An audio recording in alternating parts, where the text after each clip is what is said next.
despised and rejected, spit on and disrespected, into my own afflicted. Why didn't they listen to me? The greatest sacrifice no other man could ever give. I gave my life and soul, knowing it would make you live. Spirit was willing, with my flesh I had to overcome. I asked my Father, pass this cup, but I was the only one to do His will, fulfill the scriptures to perfection. Lay down my life in hope of reconciliation. Christ is on His way. Will you be waiting for me? Christ is on His way. Will I find faith in thee? Christ is on His way. Come to end on this confusion. Christ is on His way. Eternal righteous ruling. Christ is on His way. Will you be ready for me? Christ is on His way. Will I find iniquity? Christ is on His way. I've been a sin to many. Christ is on His way. How could you do this to me? Of all the families on earth, you only have I known. My sheep was lost in this world. To you my love was shown. I came to give repentance, forgiveness of your sins, to be a prince and savior, but you won't let me in. Instead you delivered me unto the enemy with all your blasphemies. How could you do this to me? Stiff-necked and stuck in your ways, you broke the covenant. You only got a few days before I make my judgment. Oh, forgive them, for they know not what they do. What they do, what they do. I will be with them face to face till I turn it back to you. Yo, you thought I wasn't coming back? Imagine that, watch the sky crack when I attack. I held back the winds from the four corners. Now you gonna watch my battle wax, get it bloody. No one above me. The bees of them choose me to bruise me, but nothing could move me. You refuse me like you never knew me. I didn't have to do it when I carry your iniquity, your wickedly witchery. And you don't remember me, the whole world watched on my name. They lied, denied that I died, so you kiss my side. Now I will return the burden and unlearn, but the whole world heard everything I do for the Lord. If I breathe, I breathe for Christ. If I die, I die for Christ. No matter the price, understand it. I present my body as a living sacrifice. That's right. Repent, for the kingdom of the Lord is at hand. The coming of Yahweh is not, and he prophesied when he was going to be born and died. I hope cats realize that there ain't much time. First and foremost is Satan host post. Keep your guards up and close with the armor of the Most High. He's not a man that he should lie. Hey, with TJ and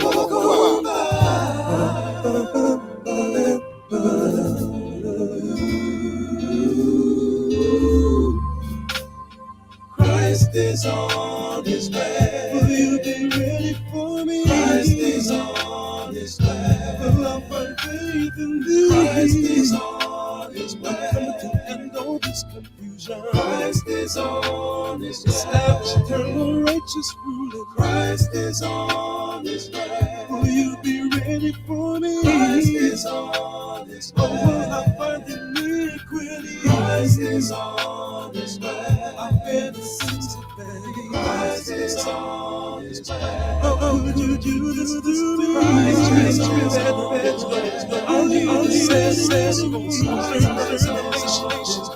anything about this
Welcome, welcome, welcome. Welcome, welcome, welcome, welcome. Thank you for being here on Sanctified Sundays. I don't know if you like that name, but that's what I came up with. Open to changes, or open to suggestions. But welcome, guys. I know that this is something that we haven't done in a long time, but excuse me, we're here. Hey, Lyric.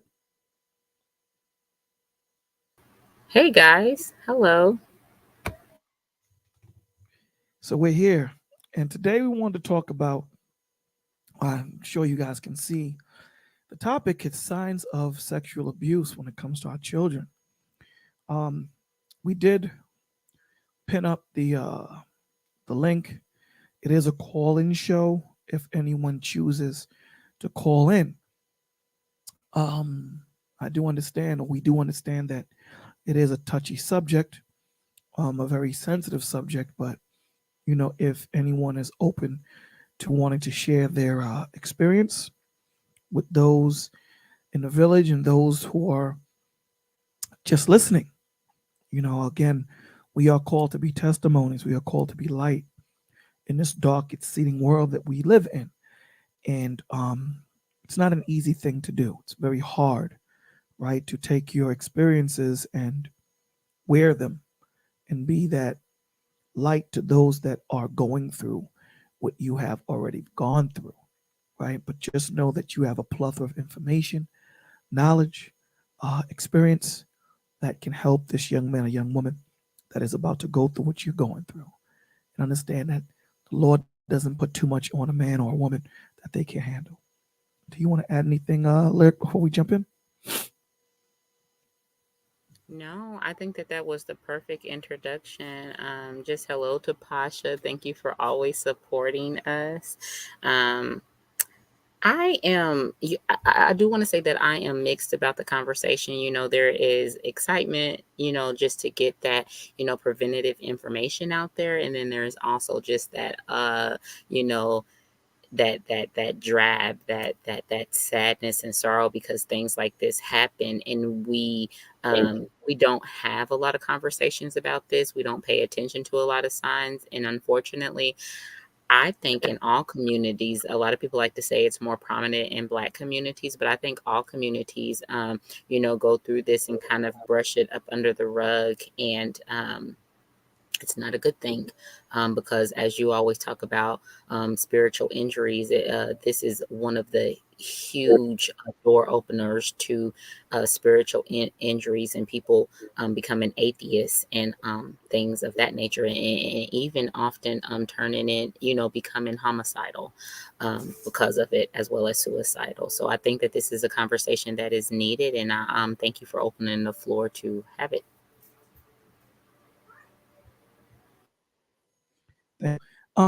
I wanted to also add to it. You can respond to this and tell me what you think. I think that we'll say that this is a conversation that I don't think is had enough. I think, when we look around, air quotes, the YouTube streets, I think that right now there's a lot of conversation pertaining to the adults and what position men should be in and what women should be in. And I think the children fall through the cracks because they are the ones that are suffering so much in silence. So I think that we get caught up so much in posturing ourselves in trying to become a king or a queen or a czar, whatever, and we forget about the children. I do think that that's true. I also think that the conversations that are being had, nowadays, and I'm going to say this, and probably it's not going to be good. It is good that I say it, but I think a lot of ears aren't going to like that I say it. I think that, a person that it is an abuser, this would definitely be their playground. And if I may, go into a snippet of why, if you don't mind. Please. Okay, this will be their playground, because we do miss out on the children, but we forget that a lot of abusers, they don't look like the monsters that we think they're going to look like. They're very cunning, they're very charming. They look for a broken family. They look for a woman with a broken heart that has children that they can attach themselves to. And so, a single mother, a mother that's just divorced, a mother that's searching for a quote unquote hero, a child that's not attached to a father or a healthy, close knit circle there that they can easily get into. That's what they're looking for. They're looking for that child that's quiet and upset because of a divorce, or upset because a father has passed away, or upset because, an uncle has left, or a grandfather has left, or a mother is too busy to pay attention to them. Then they can swoop in and they could be that hero to the child.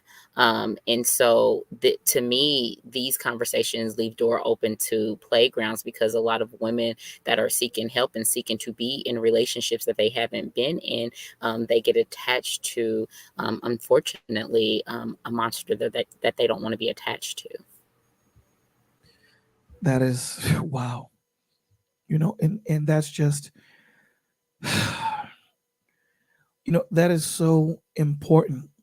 And I'm glad you brought that up. That is so important, and why it's so important, why we should take our time in the people that we tend to bring into blended families into our lives, and making sure, and why it's so important to have the village, because if it's something that we don't see, maybe someone else will see. So thank you for bringing that up. um, it's so important. So men and ladies, because there are women abusers too, but primarily, I don't know what the statistic is, but I know you might know better than me that there would be more typically men than women would be, right? I think no, I think that more men are brought out, because when it Oh, comes okay. to, when it comes to sexual assault, they have it's still that stigma that, oh, a woman wouldn't do this. Um, but more, the statistics are high for men because more men are caught, but there are a lot of women abusers. There are a lot. It's almost scary how many women abusers there are, that they talk children into doing things that you wouldn't believe. But this problem is huge. It's rampant. It's really out there, and we have a lot of children suffering from it daily, from those that are very, very close to them. They're teachers. And the crazy thing about it is, I think what society doesn't know is that a lot of abusers have not been caught, so they don't have histories. We're always looking for the people that are on the registry list, and a lot of them, they haven't even touched the registry list. They have avoided getting caught and avoided being caught because they are those, I'm just going to use his name, those Ted Bundys. There's a lot of women that see pictures of Ted Bundy, and they choose him over supermodels because he had, welcoming eyes and a soft face, and he was you know he was wicked. um and so they're lurking in our schools, they're lurking in our hospitals, they are everywhere. And I'm telling you, you people need to pay attention to them, because there are those people that are out there that you can tell a person that just has a love for children, and it goes, and that's it. But then there's a certain, if you get an intuition about somebody, because they're around children too much, or they're too into children, you can just tell. There's always something about them. I can't put my finger on it, but there's always something about them. And you need to believe that, like, people need to believe that. So basically, trust your intuition. Yeah. Trust your intuition, because absolutely, we need to understand that you know uh, it's very important that we use this vision that we talk about, right? Trusting your intuition, trusting what you feel, see, hear. It's not just about what you actually just see. It's everything that's going on around you. Everything. So let's just dive into it. I wanted to ask you a question. I want to say hey to Red Lipstick and Jenny and Miss Anae. Hello, guys. Thank you for joining us. Welcome, Village. Welcome. Give them a bomb drop. There's no bomb. Took a second, but we got there. Hey, and you guys, this is not our where this is not our usual conversation, but I am glad that you guys. Oh, look at red lipstick. She Red is lipstick. your What? me. Here we Oh, go. and I forgot about you, beautiful butterfly kisses. Hello, how are you? Um, this is not our usual conversation, but we just felt like it was a needed conversation. I know we are usually talking about the Bible, which is awesome and always amazing. And we're going to jump right into that, Monday morning. But I do hope that you guys join the conversation, be it in the chat or hitting that link, because we do want to talk to you guys. And we want to hear your thoughts too. I know that, you know, my voice is quite boring, so I don't want you guys to get, bored, but join the conversation with us. So, Definitely. yeah. 'Cause again, like we say, the experiences that you've gone through, that we've all gone through, the Lord put it in us to go through it, for a reason. So it's very important information. So let's get into it. My first question to you is this: how should a parent deal with their children saying that they have been abused?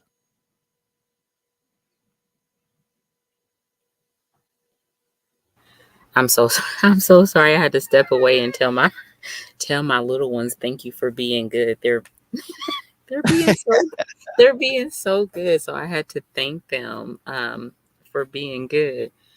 Um I'm sorry I didn't catch that last part. Okay. How should a parent deal with their children saying that they have been abused? If a child says it, which is rare, let me tell you why.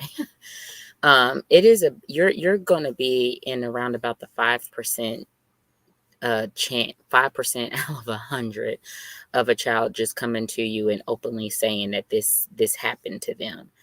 So a child coming to you is rare. If a child does come to you and tell you this, then you definitely want to go get them checked immediately. If that child is still comfortable with you checking their body, then there are things that you can look for. But most of the time, if the child is in the age group, I would say anywhere from 4 to like 7, and they tell you this, that's not usual for a child to talk about at all. And so you immediately want to believe them. Especially if I know people, might not like when I say this part, but especially if that child is not one to, tell fibs. And usually children don't fib about that. And it is easy for an adult to talk over them and, call them a liar and things like that. But you want to make sure that you are believing the child, because a lot of, now we are going to get a bigger number that when those 5% of children go to their parent or whoever their guardian is and tell them that this has happened to them. It's over 80% of those guardians that usually brush them off or tell them that it isn't true, or what they think happened probably didn't happen. We don't have a lot of parents immediately responding. Okay. Um, let's talk about some of the reasons why, since you brought it up, Mhm. some of the reasons why a child would not tell. Um, Mostly because of confusion, because again, it's a person that has come in and entered and assumed the role of the hero. Be it, a boyfriend or an uncle, or a grandfather or a teacher. They're always in a role where the child is like, they know that they're supposed to love them, they know that they're supposed to respect them. And also, you have to remember that they hang over their head things that they can do. They hang over their head things that they can do for the child, with gifts, taking them places, because it always comes with gifts. There's always a grooming process, and this is a lot of the times how the person is able to even get the child to go that far with them because of the grooming process. Because the grooming process, they'll take the child to places, um, they'll give them things like shoes, clothes, candy, toys, whatever it is that they feel like, the guardian wasn't able to give them immediately. They'll provide these things for the child. So the child, sits in a position of, I don't know if I should tell. And then once the person sees that the child is getting that way, that they want to tell, they'll remind them of the things that they'll gave them. And then that's when threats will come in. They'll begin threatening the child. Well, if you tell, I'm going to do this, to your mom or your sister, or I'm going to do this to you, And so you have innocent who is losing their innocence, very, very scared of saying anything. That's definitely wow. Jenny said, and they also another reason is the adult will tell the child that they won't believe you, which is absolutely true. And that's always the case, and it's true because a lot of children, the majority of children, again, whatever community you come from, children are not heard. They're not, and so a lot of the times when children are going through things and when they're suffering through things, it is easy for a person that has assumed this position or this role in their life to get them to believe that no one's going to listen to you anyway, because no one listens to them anyway. Absolutely. A lot of even when they're going through at school, how many times have your child come home and, told you things are going on in school? And a lot of the parents, sometimes it's good to ask. Sometimes it's good to ask, what did you do? But a lot of the times, the mother is, upset, and like, we don't factor in, that the child is really, really going through things in school. We're just, thinking the child may just be acting out, be disobedient because they don't want to be there, or they're just not a good student. And we don't want to look bad. We don't want our child to be the bad student. And so we go off on the child. There's many situations in the child life where they're told to, sit down and be quiet, sit down and be quiet, sit down and be quiet, when they're really, really trying to tell you something important. And we do that to our children even when they get older. When they become adults and they're trying to tell us stuff, we're inserting our thoughts and what we would have done at that age, and we're inserting everything about us, not really realizing that they really, really need to tell us something about themselves. So, wow. And it goes into, and I think we've all been guilty of that. But we lose patience with our children. We don't take the time to hear them. We rush them. A lot of the times they don't have the words to use to tell us what they're going through, especially if abuse or something similar happens to them when they're growing up and when they're young. Mm-hmm. You know, it's hard. Some of the reasons why they won't uh, tell, and you can correct me on some of these things. So, um, Well, I'm pretty sure you looked them up and have them in front of you, so I'm pretty sure you're gonna get them right. you trying to make me look like, what I'm saying? I don't know what I'm talking about. No, I'm not. I'm I'm only not. joking. I'm only joking. But before you explain why they won't tell, well, go ahead and tell why they won't Now, I tell, was and going to then give we'll some of the talk about reasons why they don't, and then we're going to go into the topic of the signs that we need to look for those that are having young children and things of that nature. So, one you touched on, they've been taught to obey adults, and Jenny touched on that. Um, they have been told to keep the secret because of something they might get, or because of a threat. They could be bribed or something like that. Um, they feel guilty because of they think it's their fault. What do you think? Can you expound on that? When the young child thinks it's their fault, and how that how it can trigger the child into thinking it's their fault, and how these adults are very tricky in making the child feel like it's their fault.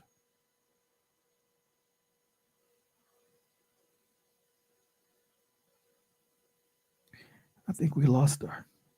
No, I'm here. No, I agree with all of those, and yes, it's very true. They are taught to obey adults, and that's the biggest reason of them all, because they're taught to, obey adults. And again, like as I stated earlier, these most of the times when this is happening to them, it's someone of authority to them, even when it comes to like an older sibling or an older cousin. A lot of the times they have 3 to 4 years over them, so that older cousin, even though a minor, still is able to assert that authority, like, you have to obey me because I'm older than you. Because when you get children, in these ages, it's easy to put that role on them because we embed that in them from young age. I mean, just take for example, us forcing our children to say hi to complete and total strangers, and the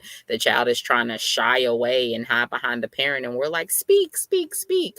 They don't have to speak, it's a stranger. And then how in this moment are you telling me to speak to a stranger, but then in the next moment you're telling me not to speak to strangers, you're telling me to run from strangers? So a lot of the times we don't pay attention to when we are confusing our children, if that makes sense.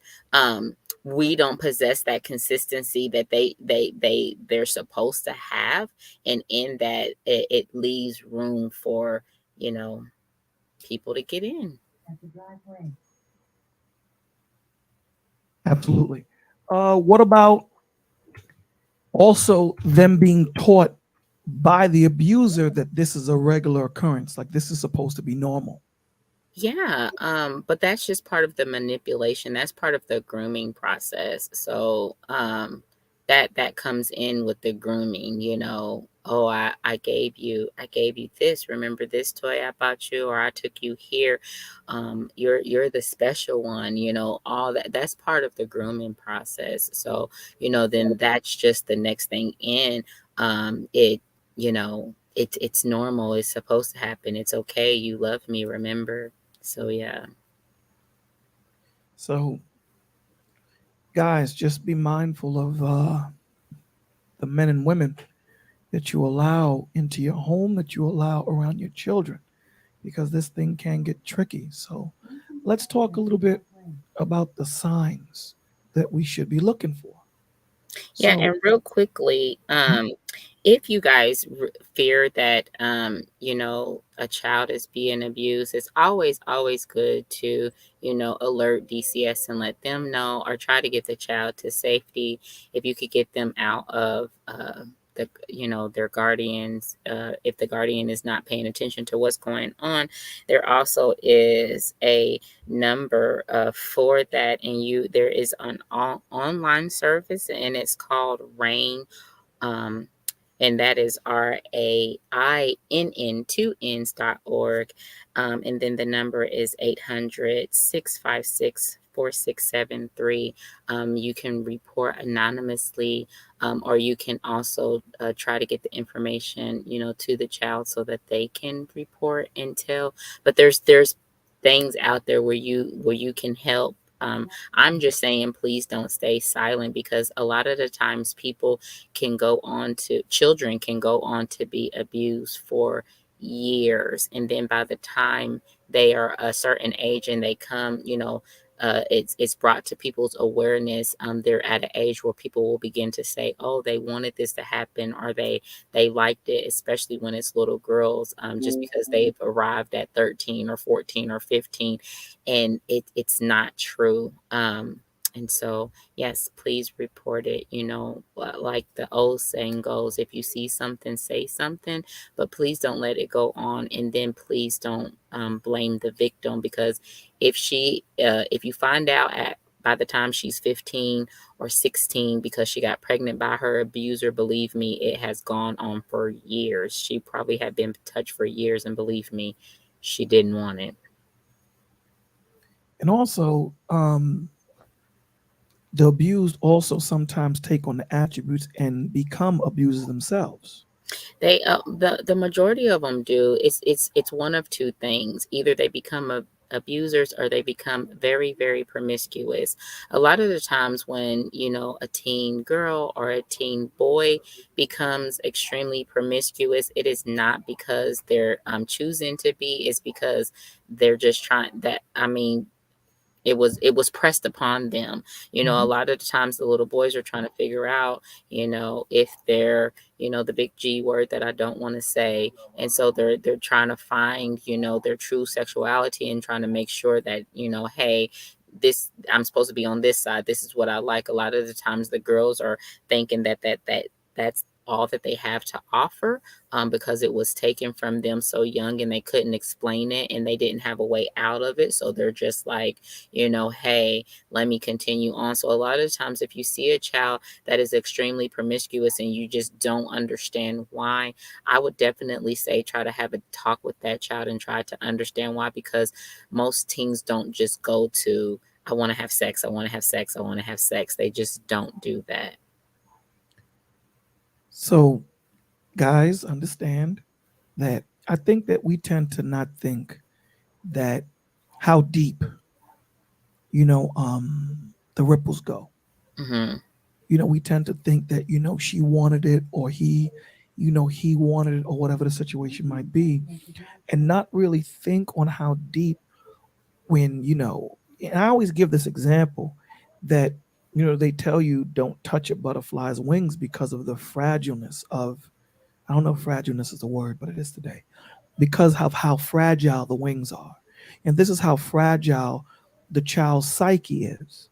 And once the child is introduced to this abuse, we don't, you have to understand how deep this abuse will affect the psyche of a child. It would affect the rest of their lives. It doesn't, that sexual abuse doesn't go away. You don't grow out of it. You don't forget it. It marks a person for the rest of their life. I don't care who it is. You can, it is less than, I want to say, about 10% of people that have been sexually abused that come out of sexual abuse. And I won't say that you won't be able to tell that they haven't been sexually abused, because there might still be some remnants of things that they do to just cope with everyday life, especially if the abuse has went on for years. If the abuse went on for years, that person, they don't grow out of it. They don't forget. So therefore, a lot of people that are running around that are, heavy on drugs, abusers, suicidal, homicidal, all these things that were like, oh, this is just a terrible person. They probably had an opportunity to be an amazing person, but unfortunately, events that played a part in their life when they was younger just, took them down that path, because um, and that's where a lot of the signs that you're about to go into come into play. If your child wasn't really a child that dreamed a lot, but all of a sudden they begin having nightmares and night terrors, or soil in the bed, or they have sudden changes in mood swings and stuff like that. These are things you want to pay attention to, because a lot of times our children will have aggression as far as their mood is concerned, and we're like, oh my gosh, this is growing pains. They're just growing up, like, why are you being so mean? And really, that's their scream for, I don't know how to tell you that this person is doing these bad things to me. So if I scream at you and show anger because I don't know what else to do, maybe you'll ask me what's going on. But a lot of parents look at this as, disobedience and disrespect. And what do? We punish the child, isolating them further into their thoughts. And then this creates a heavier scene for them, that no one cares about them, and now they don't know how to escape their abuser, because now my helper, the one that's supposed to bring me out of this abuse, is not paying attention to my pleas. That is so important because then that can lead into them thinking that they're alone. It can lead into suicidal thoughts, self Yeah, delete, the self Mendez defeating brothers. thoughts. Have you heard of the Mendez brothers? Absolutely. The Mendez brothers, they end up killing their father and their mother. And the only reason why they killed their mother is because they found out that she knew their father was abusing them, but he was a very, very, you know, he had a lot of power, not only in their home, but, outside of their home. Very And, active. and so, the younger brother, it really, really hurt him, when his mother, when he was like, you knew, and, she just was like, she acknowledged that she knew. So, that night he went to his older brother and he's like, we should kill them. And they got, life sentences, which I know that I'm going to say this and people are going to be like, oh my gosh, you're crazy. I do not think that they should have got life sentences for killing their parents. I think that they should have, went through some type of counseling, or some type of heavy rehabilitation. Murder is not the answer at all. Um, but years of abuse from your father, and knowing, okay, Tuesday night this is going to happen, Wednesday night this is going to happen, and then to know that you're in a home, living in a beautiful mansion, everybody think you're the perfect family, and knowing that your father is this monster to you. What do when you have no way out? And when you go to a person thinking, when you go to your mom thinking that you're going to get out, you only find out that she's not going to say anything because she fears him, and she's going to allow him to continue doing this to you because she wants to keep your life the way it is, so that her comfort isn't messed up. So what do you do? So my question to you would be, okay, so let me ask you this then. Do you think the reason why they were given the life sentence, because the way they killed their parents was crazy. Do you think that they were given the life sentence on the way they did it, and they, um, as heinous as what they did to their children? Do you think the reason why they gave it to, like, maybe they were thinking that these children, are too far? I believe they did it when they were teenagers. I think they were like 17, 18. Do you think that they thought that maybe they're too far gone, or maybe because of the way they were killed, they I killed the think parents, that that they might be too far gone? I think that they did look at the malicious intent of the act, but you also have to think about, I think that the one thing I think that the judge and prosecution missed was that, it was, the malicious intent was definitely there, but it was also tied into a lot of feelings. Just like when passion crimes happen, and you get a woman that stabs a man, 30 to 60 to 100 times. When a crime happens, there's so much emotion tied into it that there almost is no separation from that hate, right, and that love. There's almost no separation. So you got to think that the way they killed their father and the way they killed their mother, these were two people that they were supposed to believe in, that was supposed to make life comfortable for them, that was supposed to make life happy for them, and they turned their life into a living hell. So was they supposed to kill them sweetly? I'm, playing devil's advocate, but do you No, no, I understand what I'm understand. saying? I understand. And that was Yeah, a good, that was, the only reason why, because what we want to do is give all aspects of it so that we can gain clarity. We don't want to make it look like we're giving one perspective. We want to right. give all perspective, because that's how the truth is brought out, from not being Mm. biased to the situation.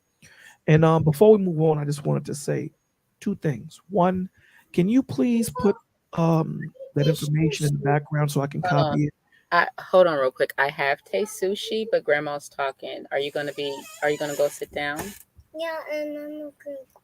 and you're gonna be good? Would you like to say hi to the village? Say hello, village. Hi, village. Okay, go sit down. Hey, Okay. Thank you. can you put that information in the background, in the back chat, so I can add that the to all the other numbers and information that we have, that we put available for the people. And two, guys, like Lyric said, it is very important. This is not snitching, man, because I think that we get the definition of snitching conflated, and we really have lost what it means. If you see a crime happening, if you see abuse happening, and you don't want to get involved, these numbers that are in the description, they won't take your name.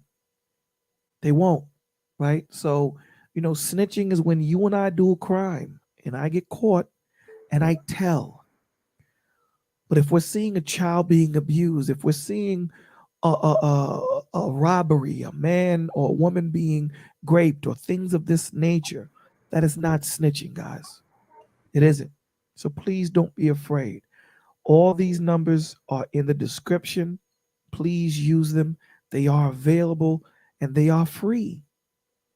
They're free, and All of them are free. you would be amazed at how many people dedicate their time and donate their time. Psychologists, therapists dedicate their time to work these lines just to be there, waiting on people to call. The surprising part is how many people, don't call. They even have lines where if you need to chat with somebody about not only sexual abuse, but, if you've been raped, you can call and talk about it, even if it happened years ago. You can call and you could get help for many, many other things. If you found yourself in situations of mental abuse in relationships, if you found yourself in physical abuse, there's so many lines. And even if you don't want to talk to somebody verbally, they have online chats now where you can literally text to talk to people, and they could give you comfort, they could give you resources, they could just be that listening ear, because a lot of the times we don't want to share things with people because people, as people, we have the tendency to center. I talk about centering all the time, but we have a tendency to center where we're inserting ourselves, and instead of listening to the other person's program, we are inserting our own.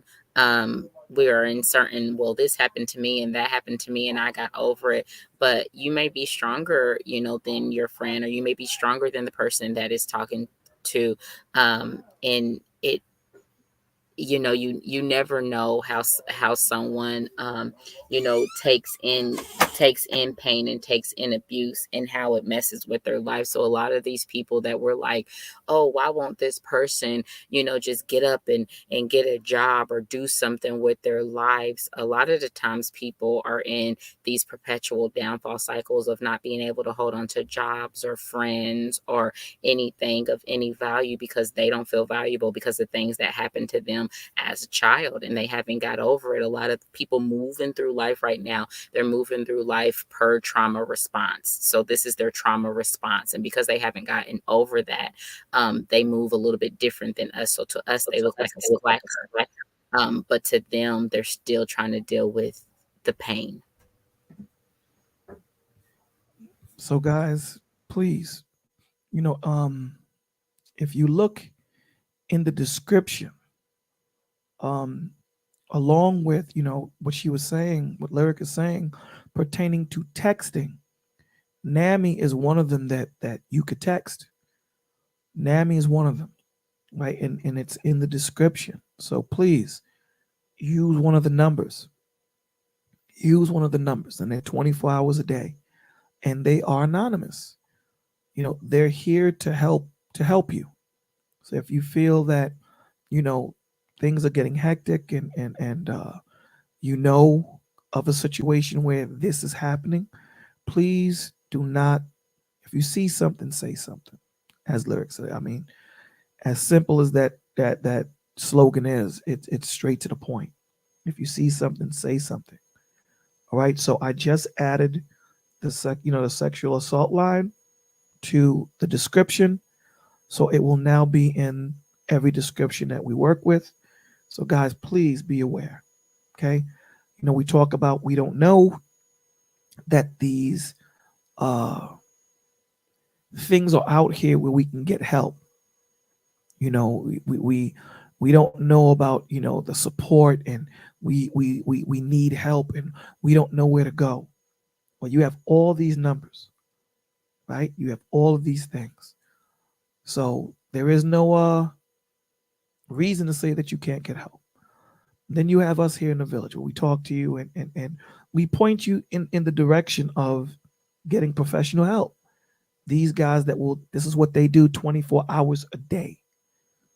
So there is no reason why you don't get the help.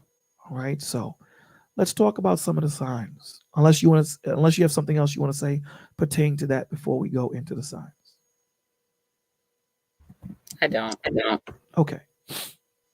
So let's go into the signs. So we know that the signs of abuse shows differently from children to young adults. So I'll let you expound a little bit on that. Yeah. Um, so children, you're gonna get a lot of refusing to eat. Um, the decrease in appetite is going to be dramatic. Like it's going to be a dramatic drop. You're going to get like the nightmares, that they seem distracted. They might leave you clues, that like they might ask like sudden random questions, about sexual acts, which should always be a red flag, to anybody, because children, the smaller children shouldn't be able to just come up with questions or thoughts like that. A lot of the times, if they're coming up with questions like that, it is only because they were shown it, so they have questions about it, but their brain shouldn't take them there. And then they if they begin to kind of shy away from a certain adult that they normally would have befriend or excited to be around or excited to see, if in your and you kind of find yourself having to force them to be around this person, really pay attention to that, because even if it's not sexual abuse, there still is a reason why this child does no longer want to be around, this person, and really begin to investigate that situation instead of just forcing the child to go and reminding them why they like this child. I mean, why they like this person. You should pay attention to, why all of a suddenly they don't like this person anymore. I don't know if that makes sense, if I said that right. Does that make Everything you said, everything made sense. So, okay? and you talked about the soiling, Hmm. which is very important. Um, quieter, like you said, than normal, cries for obvious reasons. Um, Unobvious reasons. for no obvious reason, excuse me.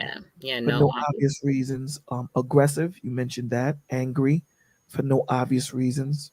And Um, also, if they begin, I don't know if you read this or if you know this, but this is just one off the top of my head that we don't really look into. But if they start to think their body is repulsive, like, and I'm talking about little kids, like when sexual abuse happens to little kids, they'll like when you undress them, they're number one, they're extremely uncomfortable, even though it's you, but they don't want to see their naked body, and they start to say that everything's nasty, like their chest or their legs or their arms or their private area, everything becomes nasty.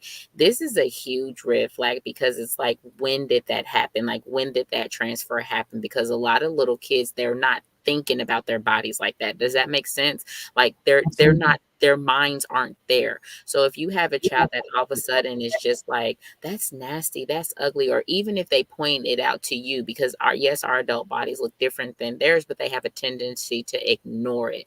If all of a sudden their brains jump to paying attention to it and they're thinking that you shouldn't have certain body parts and it's just nasty and it's scary, you want to jump right into that conversation. That is a conversation to jump right into, because they shouldn't just think that that's nasty. Oh, sorry about that. It's no, you're good. We have to understand the world that we're in today. And a lot of the times parents don't want to open up that door. We have to understand the world we're in. You have to open up that door. So, if you're like Lyric said, if you're taking a child's clothes off and you see redness around the genital area, or if they have a problem going to the toilet, difficulty walking or sitting, bruises on soft parts of their body, the buttocks, the thighs. And those are, very, very good signs, and those are textbook signs. The signs that you're reading, those are very textbook, and yes, you should definitely look for that. Also, you wanna be aware, everyone, that the textbook signs are good to look for. They are. But you want to also pay attention to your child's body odor, especially a female child.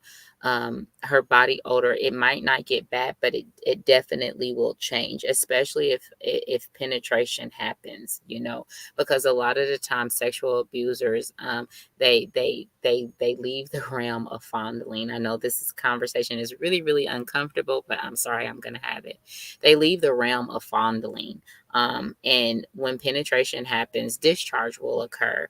A female child usually won't discharge around that age. She doesn't have a reason for it like newborn girls do, but that's just because their bodies are just, their hormones are coming in, the body's kind of getting used to it. And so if you find discharge in your infant's diaper, don't panic. It's okay.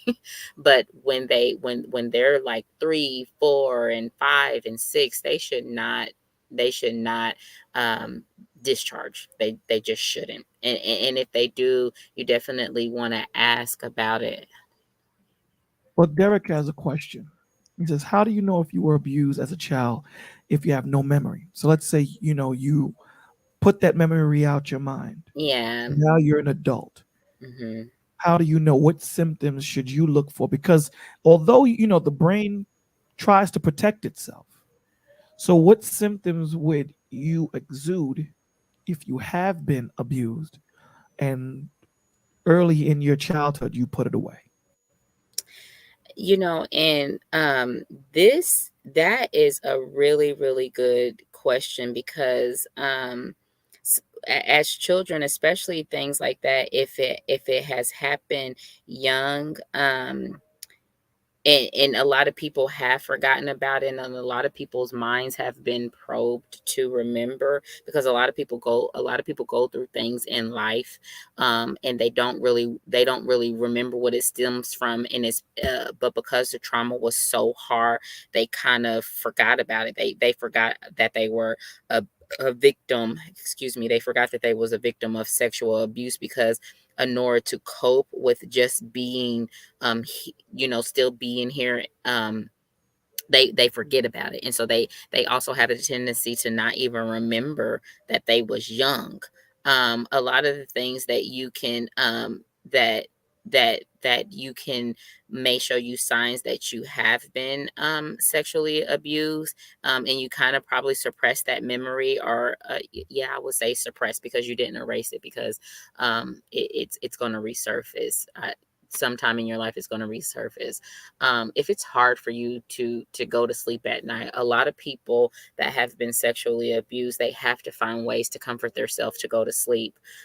Be it rocking. A lot of people will rock themselves back and forth, shake their legs back and forth, or they'll do many things before going to bed at night, because they don't want to go there, because nighttime has a tendency to semblance, I'm alone.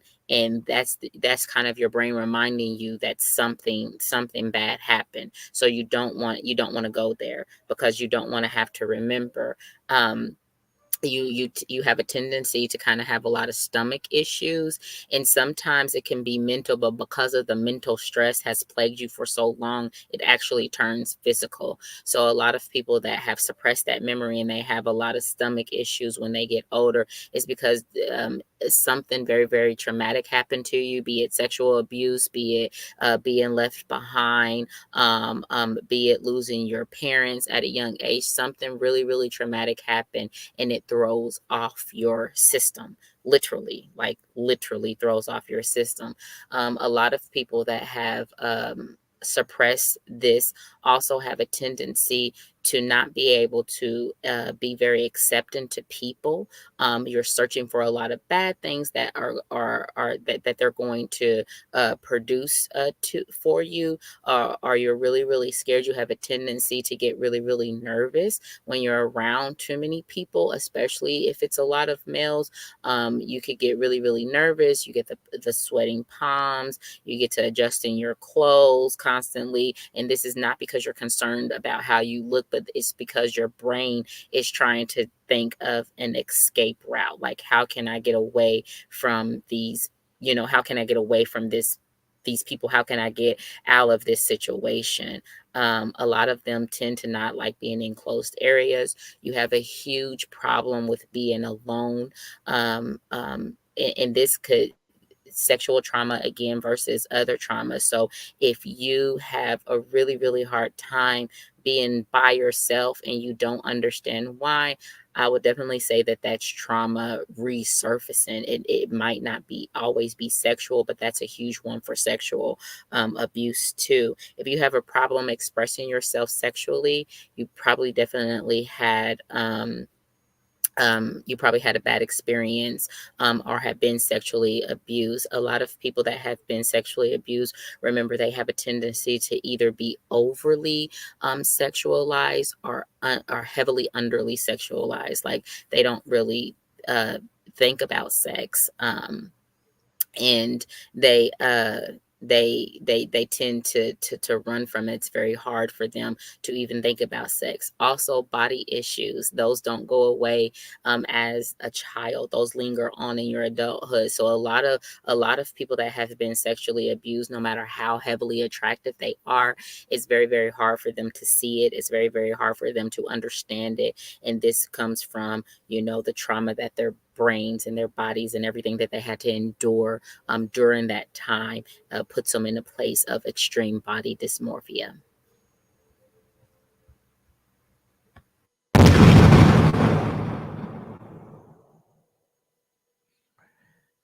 Wow. So I hope that answered your question, Derek. You know, I would suggest getting therapy too. Because then you understand. You can have a professional guide you through that trauma and give you coping skills to get through it. What do you think about that, Lyric? I absolutely would agree. I would never shy away from, you guys know that I'm like a huge talker. I'm always going to promote therapy. I don't think they know my background, but I am working on a doctorate in sociology. So I love people. I love the brains of people, analyzing people and giving them the information that they need. So if I could be like the world's psychologist, I would love it. Like it. And so I do think seeking professional help is always needed, because they're not there to fix it, but they can give you tools to fix it. And I think that the biggest thing is it needs to be addressed. It needs to come out. And a lot of the times people don't want to talk about it because it's a sign that you're broken, right? And we don't want anyone to think we're broken. We want everyone to think we're perfect. And so a lot of these things we don't want to talk about. In all actuality, there is no human, I repeat, there is no human walking this earth that hasn't experienced a huge amount of trauma. It just it doesn't exist. And so I hate to burst anybody's bubble. If you have a person out there that you're thinking that they're extremely perfect, they're not. Trauma plagues everyone, and it disrupts their life, something terrible, and it will resurface. It will resurface. So it's very important, as she's saying, to seek help. If you have a broken arm, go to the doctor, you get a cast. If you're sick, you go to the doctor to help you get better. So why wouldn't you go to a therapist to help you figure out coping mechanisms to get you through your trauma, to give you clarity and understanding on your trauma?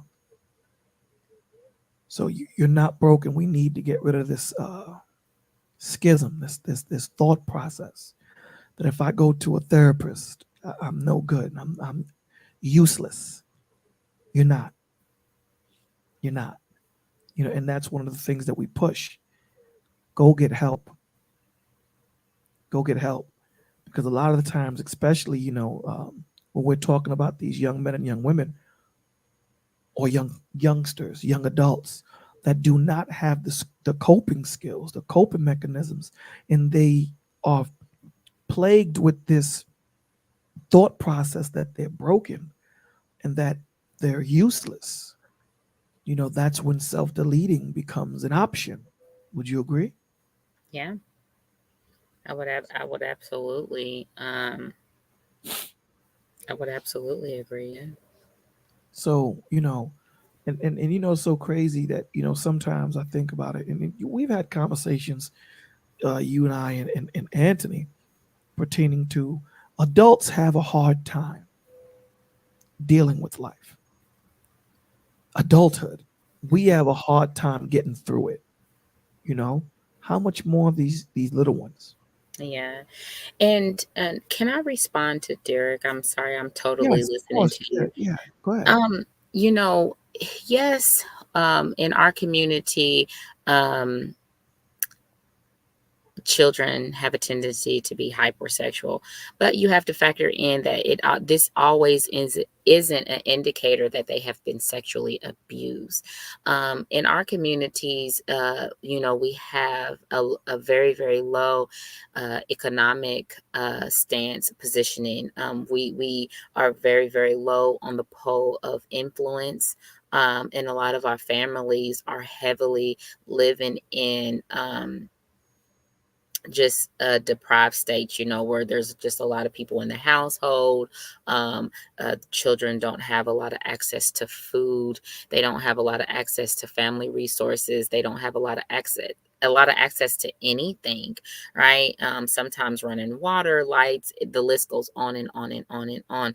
And so sometimes, it's the mental abuse that can make you hypersexualized. It's physical abuse, because a lot of the times, because we weren't raised to understand that whooping and hitting isn't always the answer.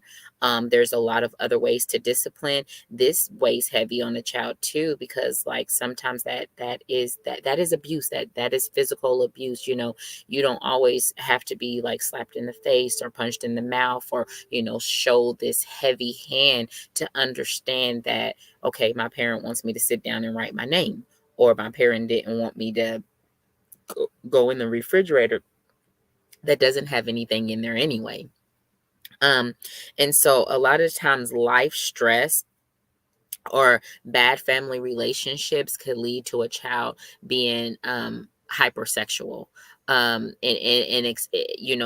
expressing themselves through sex, because they don't fully understand sex, or they don't fully understand their body. That release of that sexual act is a momentary calming for them, and so they begin to constantly look for that, because that becomes their only escape. So knowing that, okay, if I flaunt myself, somebody's going to give me this momentary solace or this momentary calming, for the moment. I would take that versus having to go to a home where I really don't have a bed, or if I do have a bed, I have to share it with 5 other people, and I'm not going to eat tonight, and I'm not going to be able to turn on lights. I'm not going to, I'm going to go to bed extremely thirsty, because we don't have running water. So there's a lot of factors that play into that, that's outside of just sexual abuse. And let me throw this little one in there too. Being exposed to the music and to what, everything that our children see. You know, Yeah. The, just the, mu- the oh, go ahead. music, the music, the television, the videos, all this stuff. And they may just think that this is how men and women are to react to one towards another. Yeah, that because and remember when we talked about, I don't know, I'm pretty sure, I don't know if you're going to remember this, but remember, um Bola, when I talked about before how going through puberty, a lot of um children, when they're going through puberty, their body is just they just get a huge introduction of hormones. Right. I And remember. these hormones, you don't know, the child literally doesn't know what to do with them. Like you kind of almost spaz out because the body is like, boom, here's all of it. Like it doesn't meter it in it. You get all of it. So not only are they going through growing pains, but they're going through a complete and total mind switch. That's why you get some teenagers that can just flip out and kill. You get some that, flip out and go into sex. Some want to try a whole bunch of stuff happen because they're trying to understand what's going on with their body. Their body is literally kind of just like they feel like their body is warring with itself. They don't know what to do. And we don't have a lot of parents sitting down telling them that, you're going to become angry, you're going to become, upset. You're going to become angry with me. You're going to have times where you want to talk a lot. You're going to have times when you don't want to talk a lot. You're going to have times when you want to explore your body. You're going to have times when you hate your body. And this lasts with them. This lasts for about 2 to 3 years until they finally until it finally calms down and they start to understand like who they are, why they're going through it, and the change kind of settles out. Think of it as like a huge tide coming in, and when it comes in, you get this huge wave that's coming in, and it's going to crash really hard. And once that crash hits, that's them scrambling to understand what's going on and understand their body. And so they just don't know. And so many things happened, so many things goes on with them when that happened.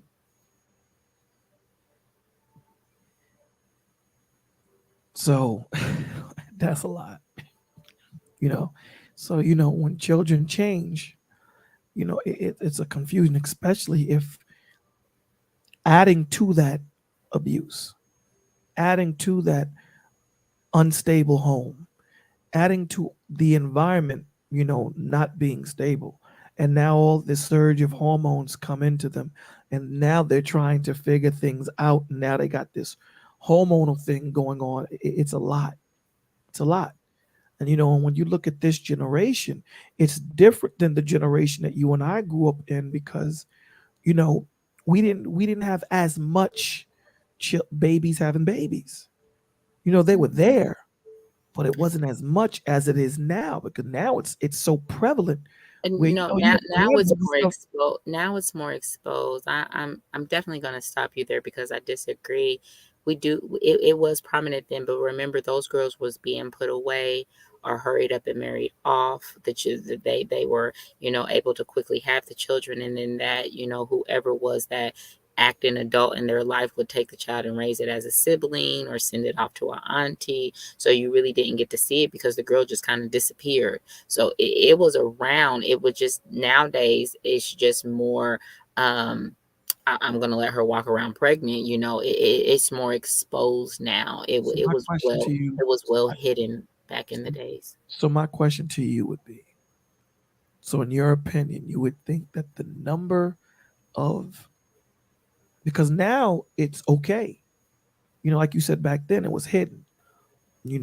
Children were having children, Mm, but it was shied upon. Even though as children we do things that we're not supposed to do.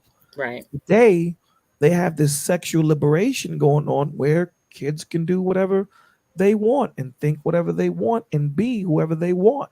Derek So made you, another good statement, but yeah, yeah, so yeah. you don't think, we'll get to Derek's statement, but I just want you to respond to this. So you don't think that there is an outburst of a bigger number today, being that society doesn't wink or doesn't shun as much as they did when we grew up? You don't think that that number is different than the number that we were growing up with? Do I think that it has increased?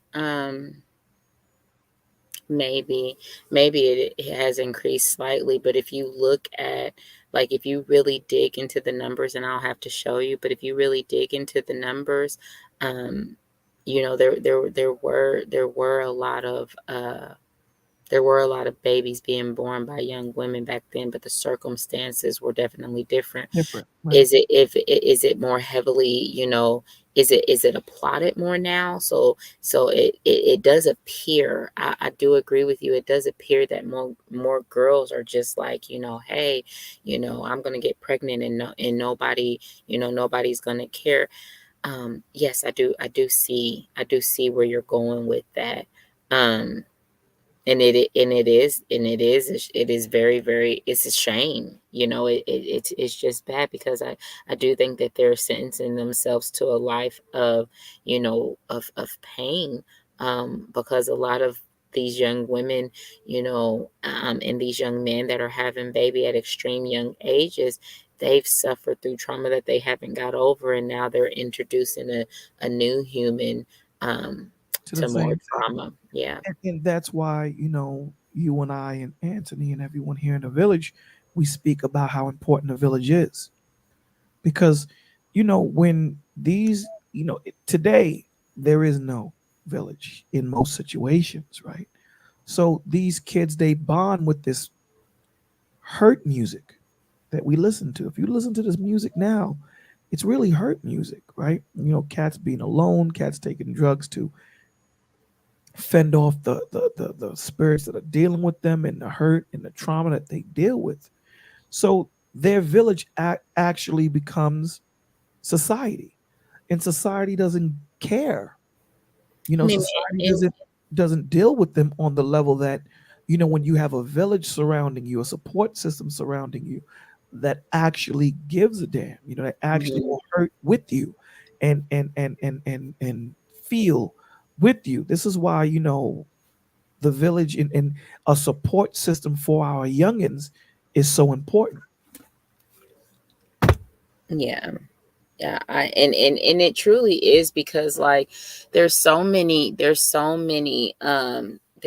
young people that that don't get exposed to, um understanding what true, relationships are, and exposed to a That's village a and good to point. people. Hmm. That's a good point. And get exposed to people that are going to, they don't get exposed to love. There's so many people that walk around that don't get exposed to true love, and they have been wounded by the church, because here is here is a community that is supposed to show them love, that is supposed to guide them, and supposed to show them, what love looks like, what community looks like, what understanding looks like. They're supposed to lead them to, this peace. They're supposed to lead them to the way. And instead, the scriptures, Derek, don't contradict themselves. It's the people that contradict the scripture. Does that make sense? Did I say that clearly, Bolo? You said it clearly enough. We need to understand that, Okay. Okay. man's understanding is what is a skew. It's not God's. Man's understanding for power, man's understanding for greed, man's understanding for pride is what's askew. You know, Right. and we have to understand that. In most churches, you're absolutely right. They need to understand these They things, and they Yeah, don't. they absolutely don't. And what's lost, on people, is that they take a lot of the churches, and I hate to say this because it sounds like I'm speaking against the churches, because it just always sounds like that. But I think everyone here knows how much I how much I love God, because I do. He's the only reason why I have made it as far as I've made it. But I'm not speaking against him. I'm speaking against people, because people have taken scripture and have propagated scripture to fit their agenda. Therefore, they deliver scripture that is condemning to those coming into the church. So you get this broken person, you get this broken child that's coming into the church seeking help, seeking love, and they get damnation, right? they get all these things, against them, all these judgments. Well, and they're made to feel like, well, you're God's not going to pay attention to you until you stop kissing girls, or you stop kissing boys, or you pull your pants up, or young men, you cut your hair off because God's not looking at you, or ladies, you wear longer skirts. You get all these things, right? And so then they get wounded, and so then they run from that because they say, you know well, God don't like me either, because so now they feel lonely all the way around. Right. And we have helped them. A lot of believers have helped them do that, when they don't understand that, we here in the village, the reason why we read every morning is we're trying to get everyone to, and I want all my readers that have been journeying with us through Genesis all the way up to Esther, y'all. We are in the book of Esther. I want you all to raise your hand or put a heart in the chat if you now are starting to understand the story, because we now understand that these set of rules that have been propagated against us to make us feel like we're not even worthy to crack the book open, that they weren't written for us. They were written to us. And if I could get the young people to understand that and to see that there was a reason he went to that cross for us, and there was a reason he went for that cross to them, but they don't get to see that because the Bible has been put so heavily against them. Sorry to go into that. No. I think it's all linked together, and to go into what Butterfly said, absolutely. Religion, Hey, you Big know, Rick. Big Rick in the building. Religion, definitely. Oh, You know, wait. Is it Big Rick or Rick Big?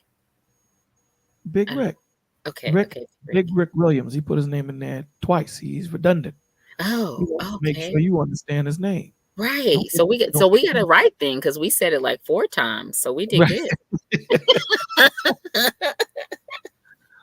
So what we're doing, right? The purpose of the village, if you guys don't know it yet, and I'm sure a lot of us do, is to give love, to give truth with love, because Yeah. truth without love is a weapon. It's a place where we can come, congregate, talk about our trauma, mental illness, depression, and come together and understand where our spiritual injury is. Big Ant in the building. And Understand where our spiritual injury is.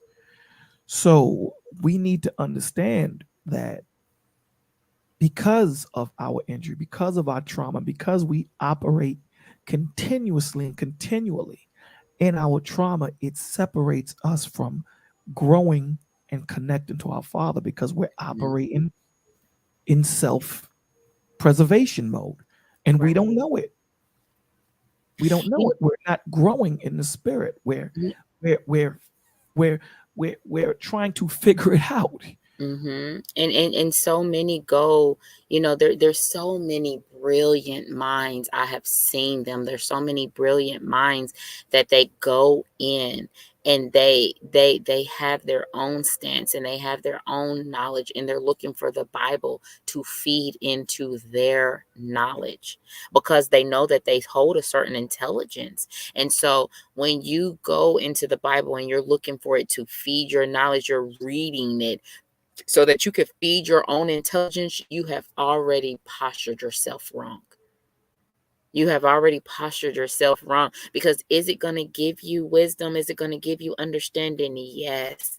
But that's not what you go into it for, because you go into it to learn, of his heart, of his character, of his will, of his justice, and all the rest will come. And you definitely don't go into it putting him against, everyone that you feel like is not on your level, because what level are you on? You don't go into it, trying to damn everybody to hell, but I'm going to heaven because I can quote every scripture from Genesis to Revelations. Well, good for you. Pin a rose on your nose. I'm taking that. Okay. um but that's not what it is. And we are not here to judge as much as we want to. We are not here to judge. That is not our place. And wise man couldn't have said it any better. We are here to build disciples, and the church has gotten away from that so much. The church has gotten away from that so much. They have gotten away from it so much so that people don't even want to fill the pews. They don't even want to walk in the building, not even realizing that it's not even about the building. And we have deified, pastors and bishops and deacons. We have deified them so much that if we see them trip over a rock the wrong way, we're like, up, he ain't going to heaven no more, he's going to hell, because that's what we're teaching people. And that's what we have, and that's the whole point. You know what I'm saying? We're taking God off of man and looking to who God truly is. Mm-hmm. So we have to understand that we don't when our children are suffering for the lack of understanding of the parents. Mm-hmm. So this is why we're doing what we do. And the lack of attention, The lack of attention, the lack of communication, the lack of conversation. And because we're so caught up into ourselves and saying that you need to do this and you need to submit and you need to be a man and stop being a simp and you need to be, we're so caught up in the nonsense, the nonsensical arguments that we're having, that who's suffering? The children. the children. We have all these conversations. If you go throughout the week and you look at the conversations are not based on solutions. It's based on still having the conversations, and it's argumentative, and it's a circular argument. Mm-hmm. There is no, okay, let's jump off this damn ride and figure out what the solution is. Okay, cool. We've been talking about this for a year. Let's start building, because you know who's suffering? These young babies. Because now babies are starting. Now you're gonna soon have a grandmother that's 10. Because and I know I'm exaggerating, but it's getting more exceedingly worse and worse. It So is. And this then is you why. have, oh, sorry. No, go ahead. And it is getting exceedingly worse. And then you have a lot of parents that, if you were to truly ask them the question, who is your child? Who is your child? You know, we have mothers out here that are mothers of, upwards to 5 children. And do they really know those 5 personalities that they're raising? Do they really know, those children? Okay, I know you know what they look like. I know you may know their teachers' names, and you might know their favorite color, and you might know their favorite food, but who are they? Who are they growing into? We have so many parents that they can't really name you the last time that they walked down the hall to their child's room, opened the door, and actually went in that room and sat on their bed and understood who that child who that child is becoming, who that child is turning into. We say that I know my children. I know what clothes they like. I know what music they like, but who are they turning into? What are their true interests in life? What do they think about you? Do they even like you? Most of the children, by the time they reach 13, 14, they don't like their parents. They truly don't like their parents. And you guys, I'm not saying this because it's like I'm just trying to have something to say. I'm telling you from hand. I have read letters from children that that have committed that have committed the S word. And I have read letters of these children, and they express the last thing their parents got to read from their child's hand, was how much they didn't like their parent. because their parent didn't listen. Their parent didn't know them. Their parent didn't know what they were going through. Their parent didn't know how much pain they was in. Now, does this mean their parent didn't love them? No, it didn't mean that. It just means that their parent miscommunication. We live in a world where communication is rare. People don't communicate with their children. They don't communicate with their spouses. They don't communicate with other family members. We live in a world where we think that we know so much. We're too proud. Our pride leads us not to say anything. If I put you in a good house, if I allow you to drive around in a nice car, if I let you go to a nice school, if I can say that I make over 100,000, which these days that's nothing, then I'm doing good. I'm a good parent. Meanwhile, your child is suffering, tremendously suffering, going through things that you wouldn't even imagine them going through, doing things to themselves that you wouldn't even imagine them doing because you don't know them. So I think the biggest question is today, on top of the question that we're already asking, is do you know your baby? Do you understand your child?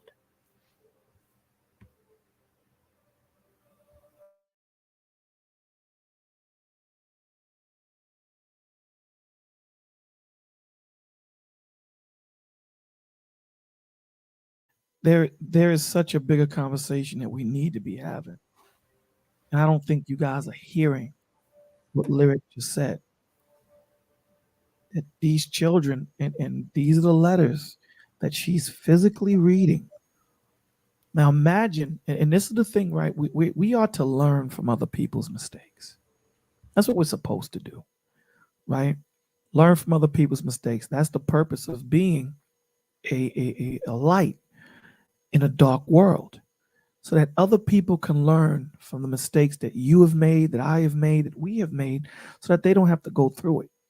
And she is physically telling you, if you can close your eyes and just imagine, as crazy as this analogy is going to be, a hypothetical analogy is going to be, imagine your child has self-deleted, and the thing that they wrote was they didn't like you, that you didn't understand them. Think of that. Just take a second to think on that. Those that have children should be looking at your children, man. Those attributes that we just read, those signs that we just read, and we're going to read more. We're going to give you more. We're not going to give you all, but we're going to give you a starting point. If your child has any of these things that Lyric is saying and that I'm reading, you should really be considering getting your self-help and this child first help. Having a conversation. Really. Because, and you could correct me if I'm wrong, these children don't want to self-delete. They just think that there's no other option. Am I wrong when I say that, Lyric? No, I don't excuse me. You're absolutely not wrong. Sadness and not feeling understood and not being heard, we as adults know how that feels, right? Imagine feeling that in your complete and total dependence is on someone else. I depend on you to eat. I depend on you to have a place to sleep. I depend on you to take me places. Like, my complete and total dependence is in you. We can feel this way, but if we wanted to, we can get in our cars. We could go wherever we want. If we wanted to go buy ourselves some ice cream to make ourselves feel better, we can do that. We could pick up the phone and phone a friend and say, "Hey, I'm coming over." But when you live under someone else's rule and someone else's, authority, and they run your life, and you go to that person and they already don't understand you, this person being your parent, and you say, hey, I really need to go see Jenny, and you're like, no, it's late, go sit down, it's a school night, you can't go, go sit down and be quiet. A lot of the times we don't understand how that that's the end of the world. Right, we're dealing with little humans that don't have their logic or their reasoning, that their brains haven't developed into understanding that whatever you're going through is going to end shortly, like it's not forever. Did that just make sense? It did. They it, they don't think, they don't understand the world is bigger than their problem. the world is big, and so this grows. And so I know a lot of the times when I get up here, it makes me sound like I'm saying, don't discipline your children. Don't tell them no. I'm absolutely not saying that. What I'm saying is communicate with your children.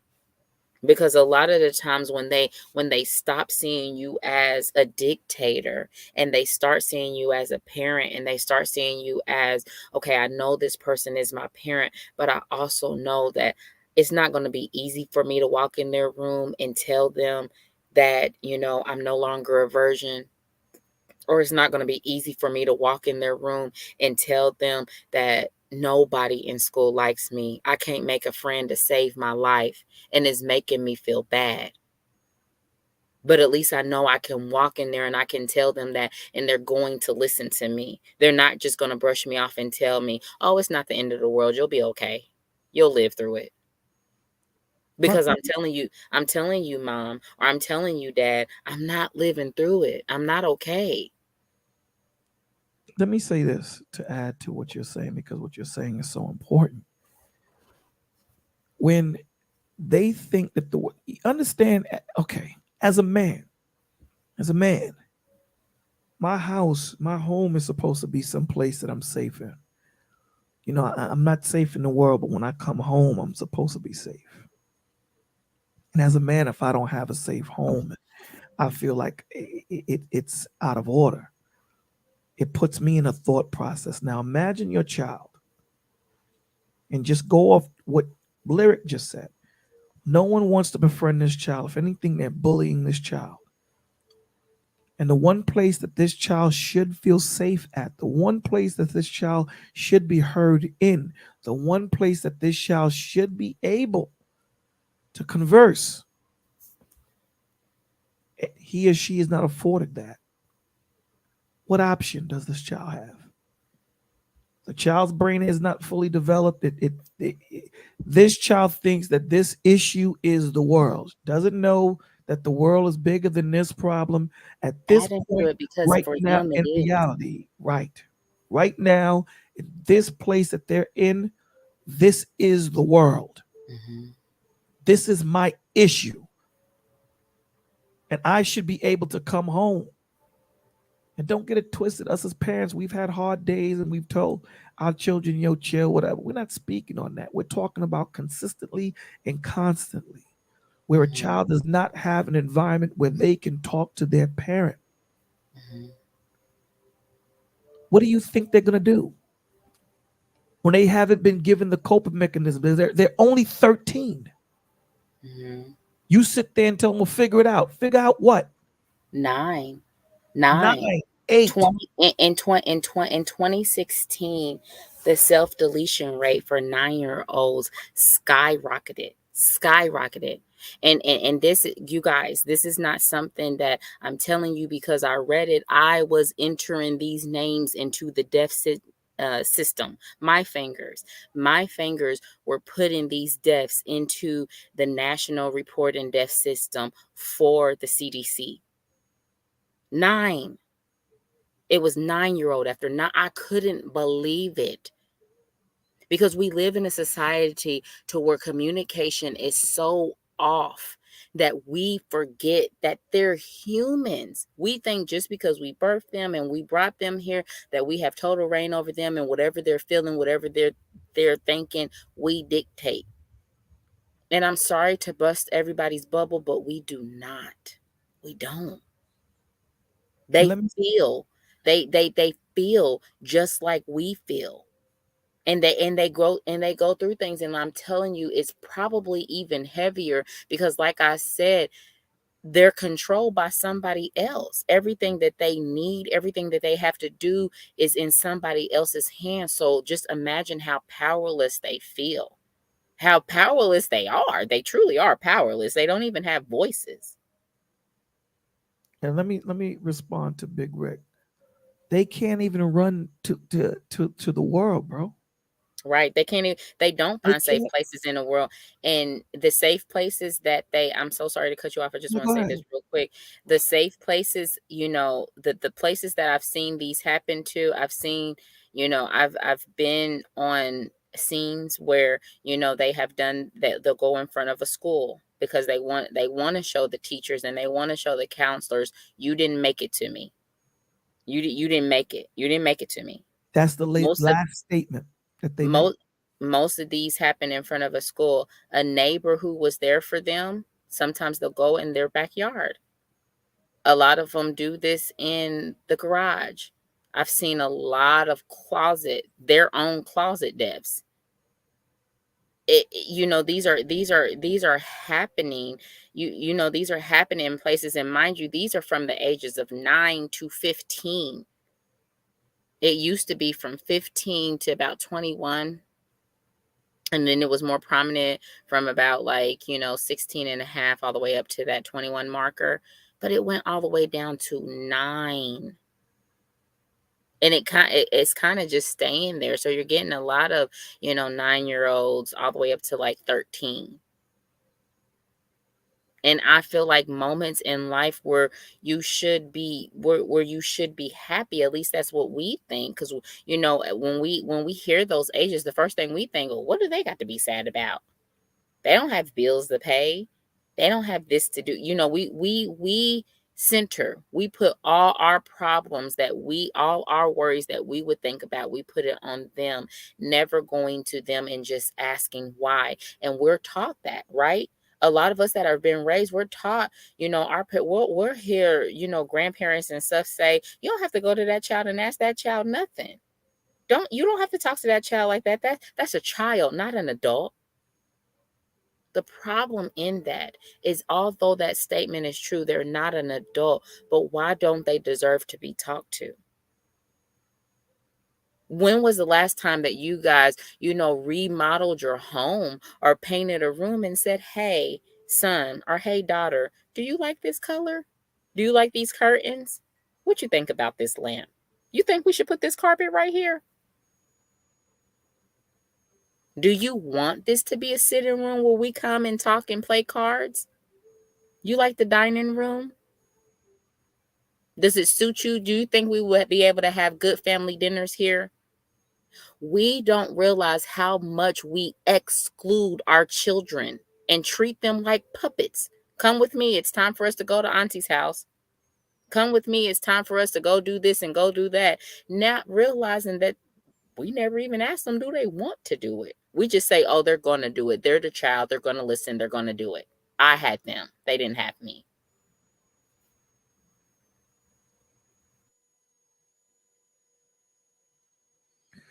Guys, what we're saying is that, especially in this day and age where society is trying to grab the minds of our children, right?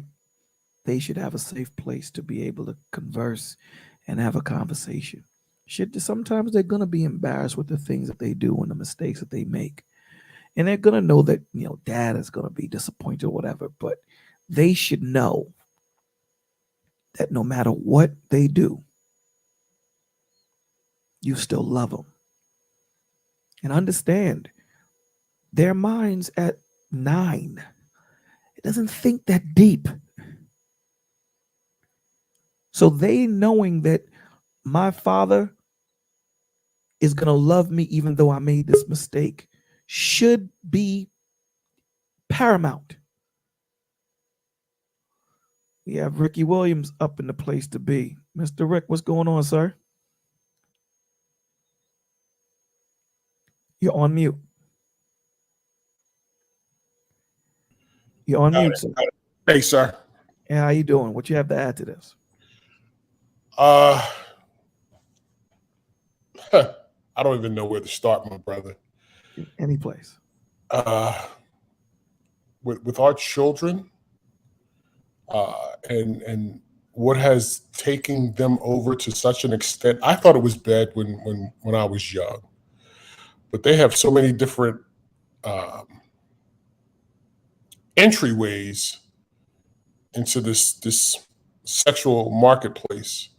It's just crazy now.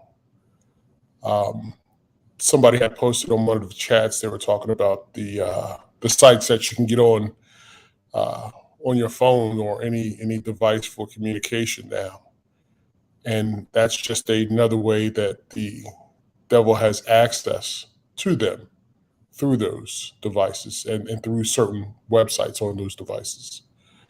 And once we started making our kids not feel safe to be able to come to us and talk to us about anything and everything that was going on in their lives, that's when we started to lose them. My mother wasn't from the generation of communication, but we could talk. We understood each other. I always tried to leave the lines of communications open with my children forever. And I would tell them, no matter what's going on, let me know. I'd rather hear it from you than hear it from someone else. So we definitely have to start paying attention to them because they're the next generation. And if we don't, we're going to lose more than what we are losing today. And that's my fear. The numbers are astronomical. And we have to start somewhere if we want to keep our communities intact, if we want to keep our families intact, which will then keep our communities intact. But everything you said was absolutely true. And the simplicity of it, as hard as we try to make this, there's an easy solution to this, to the start at least. It starts at home. Correct. You know what I'm saying? It Yeah. starts at home because once these children know that they don't have a lot of communication with their parents, communication is going to find them. Because like you said, the phone, every kid has a phone. Every kid has a tablet. And I was watching a video on YouTube the other day where a kid couldn't be more than 9 months, 10 months, was unlocking the phone and getting to some place where it can watch YouTube cartoons. Mm-hmm. This is how much information. This is how you know that we're in the devil's time now, because he has access to everybody. So this is where, as parents, we need to buckle down and stop being so busy and start paying attention to our children. And that's the purpose of why the village is here, so that they can be a place where you can have a starting point. Because we're not going to cover everything in an hour or 2 hours. So when you hear Lyric talking about it dropped from 13-year-olds, you said, to 9-year-olds. 9-year-olds only been on the planet for 9 years. And they're taking their life. And she's saying it's crazy. The numbers are crazy. They don't lie. They don't lie. And understand, again, these young men and young girls, they do not want to take their lives. But when they feel that they have no other choice, and they don't have the coping mechanisms that an adult would have, they're babies. They're babies. So when they're being bullied, this is the world to them. To you, it may not be, because at the end of the day, you're not being sympathetic or empathetic towards your child. You're looking at it like she said, you're centering. I made it through, so they're going to make it through. But it may not be that true. It may not be. Do you really want to find that out? Do you really want the last communique that your child made to you was a letter saying how bad of a parent you was? And they didn't feel that they can talk to anybody? And the one person that gave them birth, the two people that gave birth to them, they were unable to communicate. I know that's not a good feeling. It's not. So let's learn from the mistakes. of other parents, and let's not continue them. So all we're doing here, especially having Lyric here, she's telling you this is what she sees. No one is kicking theory here. These are facts. So we don't want no one to come up here in the village and say, well, let me tell you what happened to my child. Learn from the mistakes. Please. What I'd be interested to know is how many parents are sitting down during the dinner hour, taking the phones away, including the parents' phones, putting them somewhere and actually having a conversation with their children. But how was your day? How did things go at school? And really not listening to respond, but listening to understand. And I think that would make a world of a difference with a child. If the child actually felt as though they were important enough for you to cut off what you would normally be doing, for you to cut off all communications with the outside world, just to listen to them and find out what's going on in their lives. And I'm pretty sure they would start to open up and give us a lot of tidbits of information that we probably had no clue about. Absolutely. Had no understanding that, she was being bullied by another little girl in her class, and all she wanted was for her mom and dad to come up to the school and talk to the teacher or the principal and have that to stop. And then she would realize that she was the most important thing to her father or to her mother, or he would realize the same thing. But we're caught up as adults in this world. I have to get to work. I have assignments that I need to be working on while I'm home. And we forget that when we were young, we were bullied. The difference is the bullying normally stopped once you left the school. With technology today, the bully continues when you're home, and other people join on to bully you if you become a target. So that's why it's very important for us to put those phones down, get away from the work, get away from the job. Because I believe ultimately, I've said this to my family, at the end of the day, no matter what jobs I've acquired and what titles I've had on those jobs aren't going to be there at the end of the day when I'm ready to close my eyes. The only people who are going to be there is my family. So I got to love my family more than I've ever loved my job. 100%. Because just to add to what you were saying pertaining to the bullying stops. Now the bullying ain't just in your neighborhood. It's global now. Now you getting bullied in people in Bangladesh, and you live in Flatbush, Brooklyn, because of this technology that we have, this information age. So it's global. So imagine what your child is going through. And here's the bigger thing of all of it. Your children do not have the coping mechanism to even think about tomorrow. They're thinking about today. They don't think this is their world right now. This is what's going on. They're not thinking about tomorrow. These kids, you're going to grow up and they're not thinking about that. They're thinking about now. What I really want to go back into is some of the more of these signs before we call it a night. Lyric. Mm-hmm. Yes, I want to go into some of the signs that we see in teenagers, because the signs that we see in teenagers will be different than the signs that we see in the youngins, which we just covered. Yeah. So when you go into thinking about the signs as it pertains to sexual abuse, and before I give the signs, I want to make this comment real quick. Once your child has gotten, the self-deletion ideations, you guys can tie the other word to that. But once your child enters into those ideations, and they have, gotten to the stage where they're, coming up with a plan, or they have come up with a plan, or they have tried to, commit and didn't succeed at committing, it is really, really hard to pull them from that.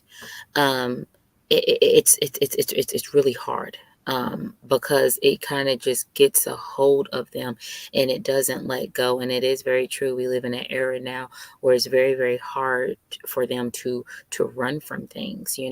If if something goes viral on the internet, that's a lifespan. Anybody can pull that up, or anybody can say, hey, I remember you was that girl, or you was that boy that did XYZ. But the point that I'm trying to make here is that you are going to have to work really, really hard to keep them from that. There have been parents who thought that, okay, we made it out. It's been a year since they tried to commit, and it seemed like everything's going okay. And I can't tell you how many scenes I've been on where the parent is like, I just went to the grocery store. I was going to fix dinner, and I came back home, and here they were. So that 30 minutes to an hour that you was gone at the store, everything seemed fine, hunky-dory. You guys were going to eat later. You have to stay in constant communication, and you have to know where they are mentally all the time, because this is now like, I'm probably going to use the wrong word here, but this is now like I won't even use it. I won't even say it. But this is now their holding, and you have to find a way to break that holding. And it's going to be really, really hard, because sometimes you think that you're out of the hot seat. You think that they're out of that hot water, and then they're not. You think everything's okay, and then it's not. So there's a lot to pay attention to, once you have entered into that world. So sorry about that. No, And I, you're good. Let me just say this, and then you can rock, Ricky. Um, I think everyone knows why, it was put on my heart to start the channel. I had my son's young friend who used to come over the house all the time, and we would talk, him and I. We would have conversation. We would sit down. We would build. I thought everything was good. My son thought everything was good. We would sit down and have conversations, and as he would go upstairs to my son's room, and they would play Xbox or PlayStation. Before he got up, like, you good, man? He'd be like, yeah, Pops, I'm good. Everyone called me Pops. I'm like, all right, bro, you sure? Yeah, Pops, I'm good. The following day, hung himself. And you want to pay attention if they've had ideations, if they talk about it, you have to pay attention to that, because they'll say their goodbyes, but they say their goodbyes in a way where you think that everything is okay, and you're just like, oh, okay. But they make sure that they spend time with everybody that they feel like was there for them a little bit. you know you might not be able to bring them out all the way, but they felt like you was there for a little bit, so they're going to make sure that they say goodbye to you. And things like Bolo just stated, they'll happen. They'll come and spend time with you, and then you're left wondering what happened. And at times, they leave those letters behind, and at times they don't. So you always have that question. But like I said, checking their mental state all the time, because a lot of the times they're looking for certain words to be said or certain questions to be asked. They truly, truly are. They're looking for you to just look them dead in the eye and say, seriously, are you okay? And not hide what they did. Sometimes they're looking for it to be brought back up. I know last year you was suffering through this, and you did this and you didn't succeed at it, but how do you feel now? And they want you to give them that okay to say, I didn't exceed at it, but it made me really mad that I didn't succeed at it, because I still don't understand why I'm here. I don't want to be here. And so the conversations are really, really hard, and it can hurt, because we as people, when we hear things like this, we hear, well, what did I do wrong? What did I do wrong to make you not want to be here? Absolutely. Not Absolutely. realizing that it's not about us. It's about them. And we cannot fix them. The only thing that we can do is to try to make sure that we, like Ricky said, that we make them understand, how important they are to us. And I'm very sorry to say this, sometimes that's still not enough, because sometimes their mental state and where they're at in life has gone too far. And so no matter how much we try to push that importance, we're going to have to, insert prayer, guys. So these channels to me, I'm going to try not to cry. You guys know that I'm like a sap. So these channels to me are very, very important, because we don't pray enough. We talk about prayer, and we talk about where we're supposed to be spiritually, and not realizing that we don't assert that footing. And when we are praying, we're praying these really, really selfish prayers. I'm so sorry, you guys. We're praying these really, really selfish prayers, not realizing that the enemy has run rampant on our children, and he has taken them over, because he realizes that he can get to them, because we're not paying attention, and we're so caught up in ourselves. Facts. If I can be a little personal, Of course. when I was 11 years old, I lost my father. And he was a truck driver and he had an accident. And after his loss, I felt like my whole world had completely disintegrated, to the point that I had completely shut down. My mother was at her wit's end on trying to get me to talk again. I didn't want to go to school. I just walled myself off completely from everybody, emotionally, physically. And it wasn't until I think she wanted to try to take me to see a psychologist or something like that at the moment. I met a nurse who worked in the doctor's office, and she had lost her father. And she could understand what I was dealing with and where I was. And she could empathize with my position, and she gave me an understanding that it was a major loss, but you can get up and you can move forward. Without that nurse that day, I don't know how far I would have gone. And what I've learned my 22 years of law enforcement is, not only when people get to that end, they just want the pain to stop. They want the hurting to stop. And which is what I wanted. I wanted information from God, because I couldn't understand why he had taken my father. And then the pain that brought about, I wanted to stop, but I also wanted some information on why I was hurting so bad. So a lot of these kids get to a point and they just want the pain to stop. It's not physical pain, but it's emotional pain. I think is worse than physical pain, because if I cut my finger within a few weeks, it'll heal. I can't say that with emotional or what's going on in your mind on the inside. To me, that's worse, Yeah, but because you don't think that will ever heal. physical pain, it's common sense in most situations on how to stop the bleeding. When it's mental, emotional, it's a lot harder to figure out the coping mechanisms to get you to that point. And like you said, it's not that they want to self-delete. They just want the pain to stop. And if they don't have the coping mechanism, and if they don't have that line of communications with a parent, because optimally you're going to think that the one person I can trust is a sibling, is my mom, is my dad, is my uncle, is my brother, is my sister. If I don't have that available, This is supposed to be automatic.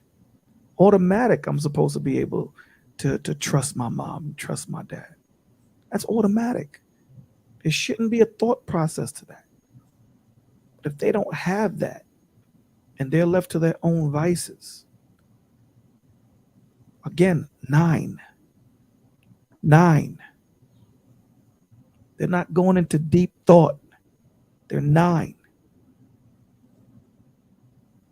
They're 9. What do you think they're going to do? As adults, we have these problems. right. We use other coping mechanisms. We use alcohol. We use drugs. We use different physical activities to try to help us. But we can rationalize some things. But when you're 7, 8, 9 years old, you can't rationalize these things that are going on with you. You don't understand them. Like you said, they become your world. They're bigger than everything else that's going on in the world. That's everything that's going on with them. You know, I mean, I know that this is not an easy topic to talk about. You know, the crazy thing is we talk about it, right? We have Ricky Williams up here, myself. You know, we go through these experiences once in a lifetime. You know, Lyric sees this day in and day out. So to have her information readily available is so important and so God blessed, where she's able to give you this information because this is what she does. Guys, I don't know how, where else to get the information from if we're getting it from, forgive me, the horse's mouth. We're getting it from the horse's mouth, the person that sees these bodies. Bodies.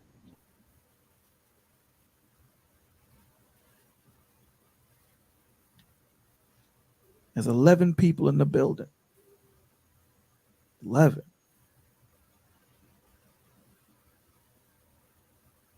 This is how important, you know, we have to see what's going on around us. We have to see. I guarantee if we were talking about men versus women, we'd have 100 million people in the building. We're talking about our children. Our children. And then we ask, where was this information at? How come no one helped? How come no one seen? Don't say the information wasn't there. If you look in the description, there's over 13 numbers that are free, that are ready to help you. Bigger than that. We have a person that does this daily here. Every day. Every day. Available. We have a young man, Ricky Williams, 20 years in law enforcement. Don't say the information isn't available, man. Please don't. Please don't. And this is something that, you know, Lyric has been saying, I have been saying, Anthony has been saying, and all those that grace the stage have been saying for over a year. The symptoms and the things that we should look for.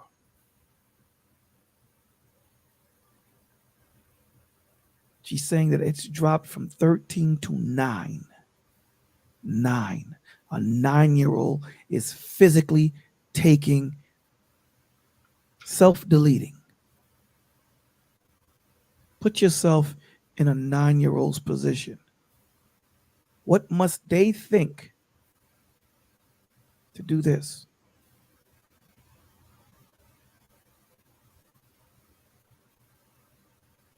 Unsafe, no one to talk to. The world's against them.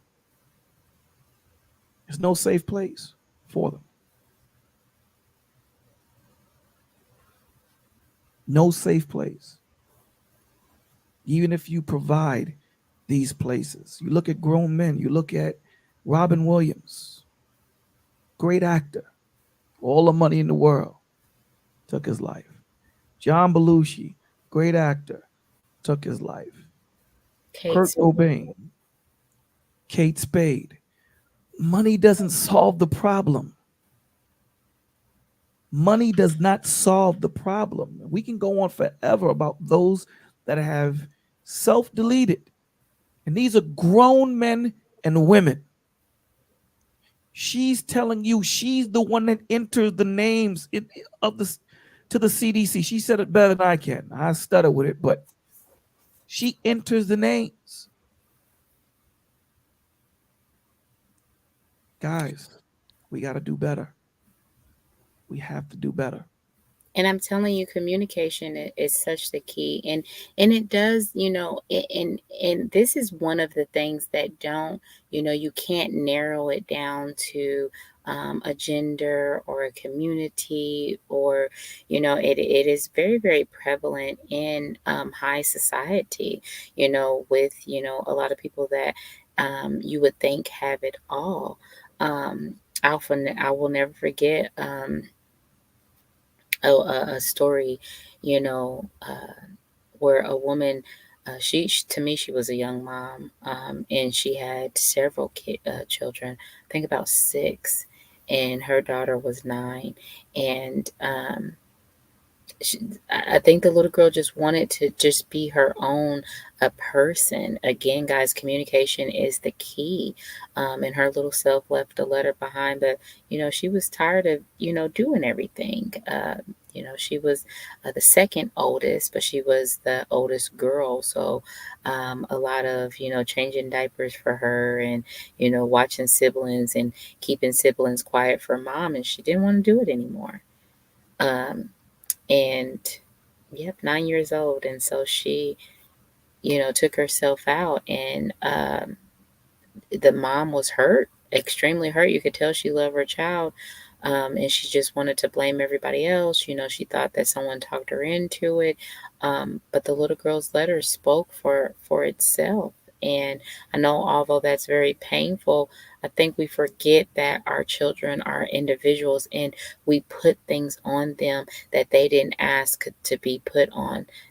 They didn't even ask to be brought here. We forget about that. And when they come here, everything is new to them. We forget that too. This world is new to them. We are putting them in a place where they don't know what's going on unless we tell them. We feed them the information that they have, and then they grow that information from there. And so if we're showing them at a very, very young age that you got to be responsible for this, and you got to be responsible for that, and you don't get a voice, and you got to do what I say, come this, come that. Who wants to live in a world like that? Who wants to live? Well, I don't. I don't want to be new here and then have all these responsibilities and never get to breathe. And I can't even come to you and tell you I don't want to do this, because I'm going to get in trouble if I tell you that. We have to be careful. We have to be careful. We have to be mindful. We have to be open. We have to be attentive. This is the time. We link everything back to the scriptures, and we Ephesians 6:12 is very paramount, very important. Put on the whole arm of the Lord to withstand the wiles of Satan, the trickery, the games that he will play. He'll make you think that you have all these different things. If anything, what's more important than your children? I understand, what Ricky said was so paramount, so important. That sometimes work seems important, but what's more important than your legacy, your children? These little lives that the Lord gave you stewardship over to guide. What's more important?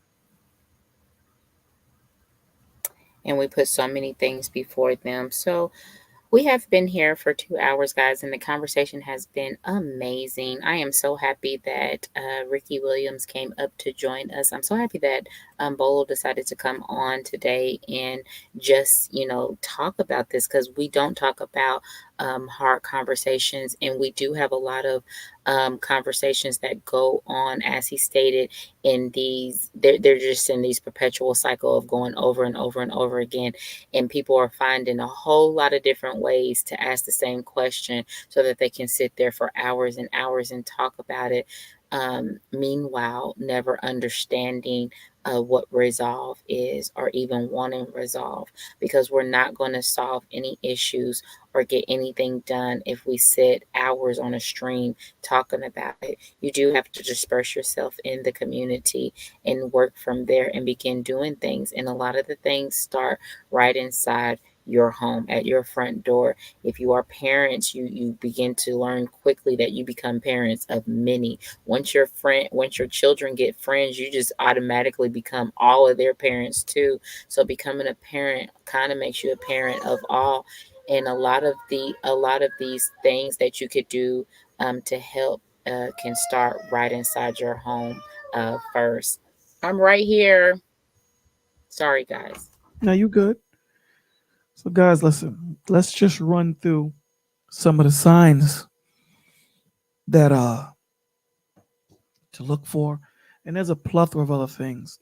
Lyric said, I'm just giving you textbook, but there's so many other things that you can look for, right? So um sexual abuse in teenagers looks a little different than it does in children.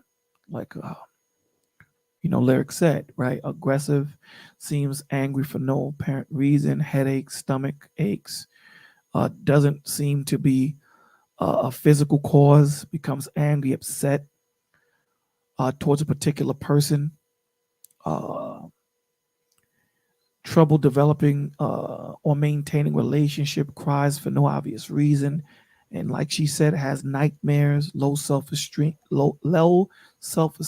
confused about their sexuality, is Yeah. dressing different, shoes, bags, jewelry, electronics from an unknown source, is showing problematic sexual behavior, including getting involved in risky sexual behaviors, starts to have problems with alcohol or other drugs, driving erratically, is cutting themselves or self harming in other ways, spending a lot of online and secretive about online communications, eating more or less, has problems sleeping. There are so many. Spending. Let me give you some non-textbook ones Okay, real. yes, please.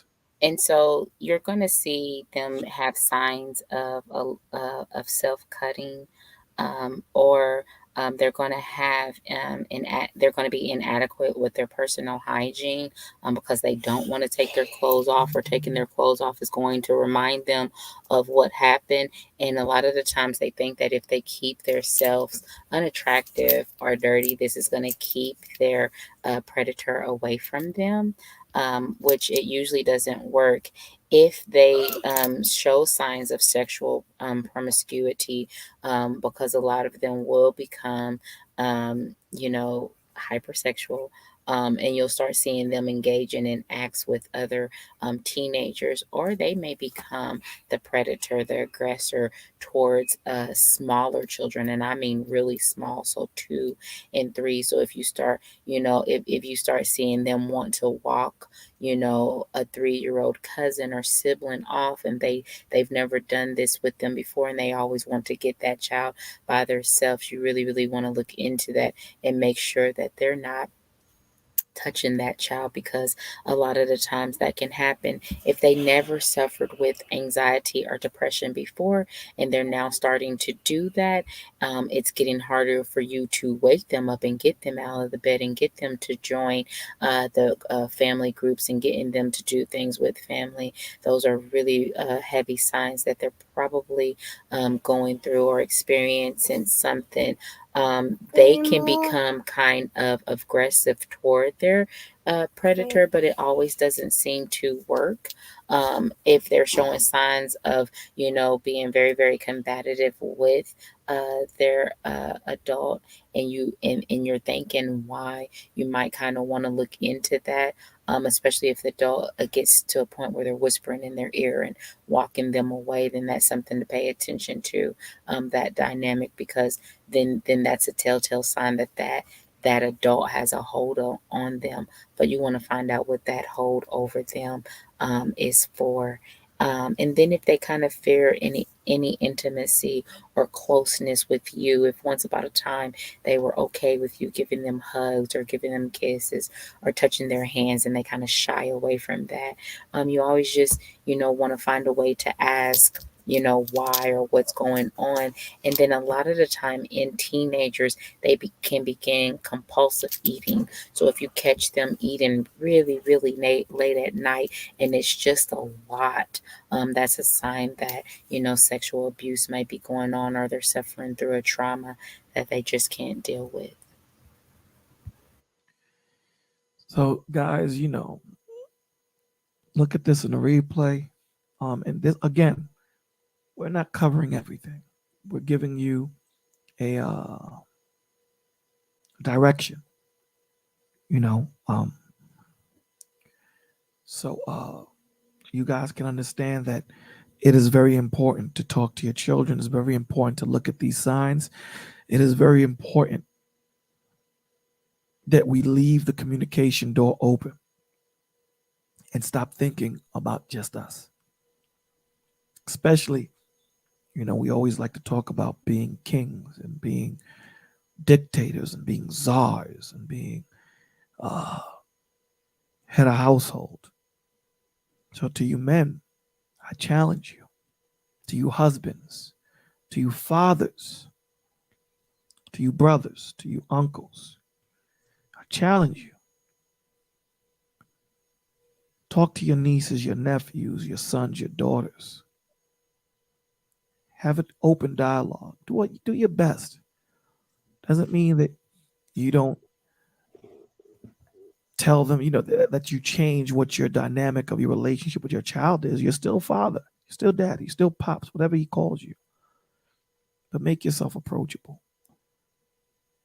It's hard. Believe me, I know it's not easy, but we have to do it for our children's sake. We have to. We have no choice, because this enemy, he's walking to and fro like a lion, seeking who he may devour, not take as a hostage, not take for ransom, who he may devour.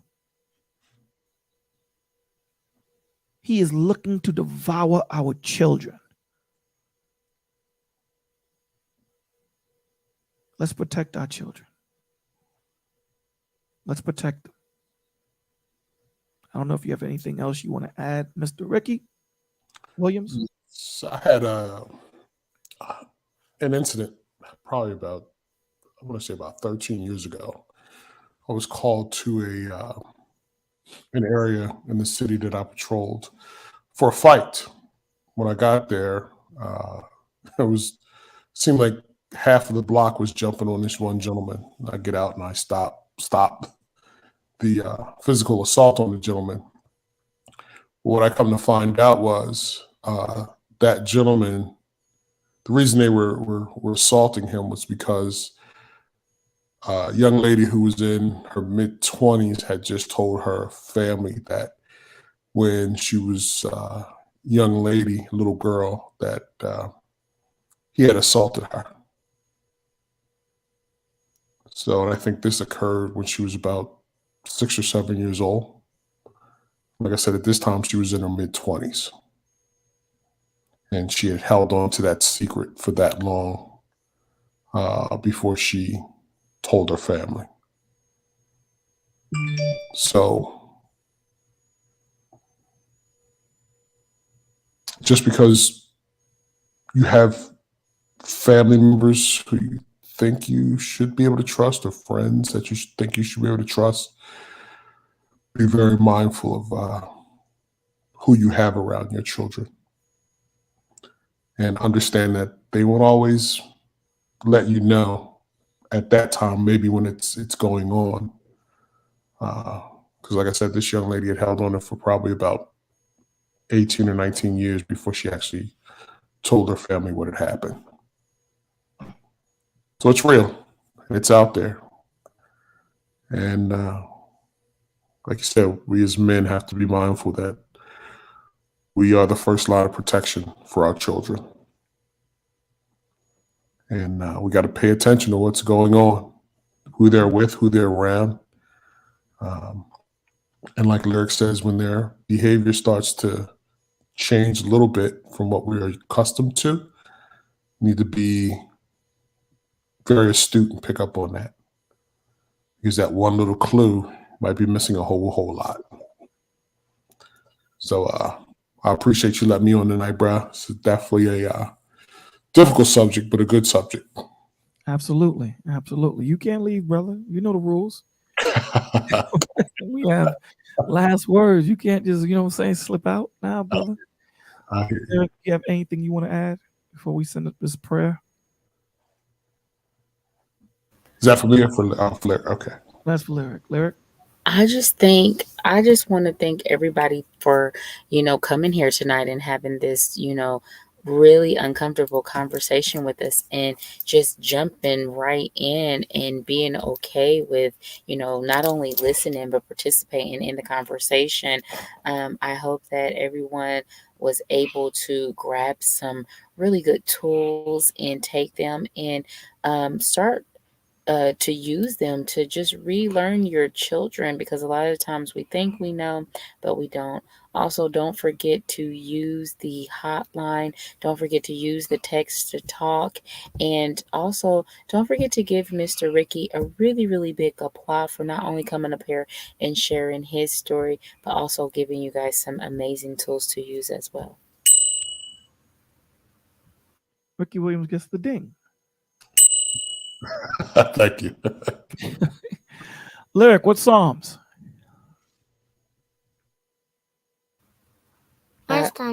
She wants to know what that ding was. My granddaughter. That ding is, we give that ding when something good happens. We give the ding. What did something good happen? You think something good happened? Mm-hmm. You do. So let's give it a ding. Do you want a ding? Wait. But let me ask you a question before you get a ding. Did you enjoy the conversation? Mm-hmm. You did enjoy the conversation? Mm-hmm. Do you think that Bolo did a good job? Yeah. Do you think that Mr. Ricky did a good job? Mm-hmm. Awesome. Okay. You get a ding and a boom. Maybe that boom was too much. I think it was too much. I'm sorry. Obviously not. She thinks the boom is funny. All right. I think that we should do Psalms 4. I just think that it's a really cute, loving, sweet Psalms, So I say Psalms 4. All right, Psalms 4. Okay. Psalms 4 it is. Hear me when I call, O God, my righteousness. Thou hast enlarged me when I was in distress. Have mercy upon me and hear my prayer. O ye sons of men, how long will ye turn my glory into shame? How long will ye love vanity and seek after leasing? Salah. But know that the Lord hath set apart him that is godly for himself. The Lord will hear when I call unto him. Stand in awe and sin not. Commune with your own heart upon your bed and be still, Salah. Offer the sacrifices of righteousness and put your trust in the Lord. There be many that say, who will show me or show us any good? Lord, lift thou up the mighty. Lift thou up the light of thy countenance upon us. Thou hast put gladness in my heart, more than in the time that their corn and their wine increased. I will both lay down in peace and sleep, For thou, Lord, only makest me dwell in safety. Lord God, thank you for allowing us to come together. Thank you for allowing us to praise your name. Thank you for allowing us to get this information out so that we can help those parents that need this help. For we are your children, and we acknowledge that we are nothing without you.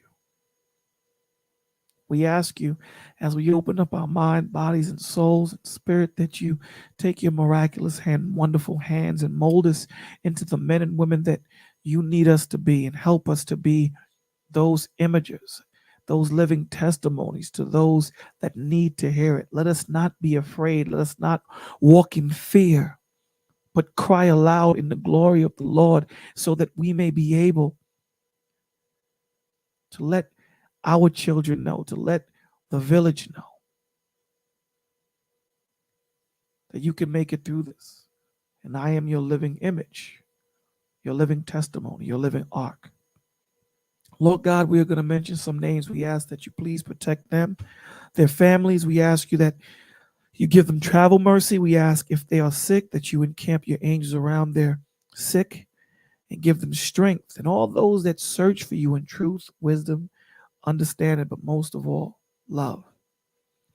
Lord God, we ask that you please protect Mika, Be Easy, Miss Carrington, Zapat, Playful Derek, Little Rock Coach, Anthony, Steve, Lyric, B, Smiles, Lexi Fallon, Chris, AGAG, Alex Lincoln, CJ, LA Floyd, Introverted, K Cooper, Montrell, Bumble D, Just Jab, Heather, Phoenix Lit, Drizzle, Juju, Brian Redmond, LA Harlem, Mike Rivera, Tommy Sotomayor, Just Jay, Yeshaya, Naja, Aura, Yedaya, Shah, Imani, Fleetwood, Dog K, Peach Cobbler, Byron, Aaron, and Mom, Butterfly, Joseph, Shakina Glory, Miss Lady, Matthew, George, Chat with Devon, Mason, Yoshi, 10 past 11, Norman, BCDC 123, James Corbett, Lawrence, Teak, Latanya, D. Sledge, Tremaine and Son, J.A. Dudley, Only Time, Mama Beverly, Dorothy, Dante, Taylor, Lapeef, a whole panel, High Risk 1, Daryl, Nicole Watson, Jedi, Master Wu, Lancelot,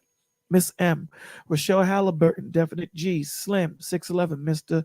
O, Black Genesis, Maggie the Substitute Teacher, I'm an Israelite Queen, Andre Terry, Lawrence Rotano, Miss B Finesse, Time Traveler, It Is What It Is, Jacob Lewis, Night Train, Dark and Lewis, Dingus, Gordon, Ronald, Tony, J. Chasm, Snuggles, Enya, Pasha Blaine, Shake Rat King, Gene, Celestial, Veggie Jest, The Intellectual Soapbox, Waveface, Aaron Miller, Sparkles, Alan Hart, Trashcan Waves, Elite Attorney, Randy Easter, Jay Mills, Kingdom Minded, Black Dust, Ray Rodriguez, I Can Cook, Ken Sean, AMF, Over the Top, Snuggle 668, You're Pushing 40, Random Stuff, Amy Lewis, Jay, CMC Productions, Motor Love 1968, Ramses, Red Lipstick and Son Caleb, Crystal Woodside, Jeanette Knight, Dale Jackson, Ruler Blades, Nikki, Turtle House, Erica Murray, Hardway, Simple Cool, Jedi Mike, Just DeWitt, Selena, Black Dazzle, Tay Tay,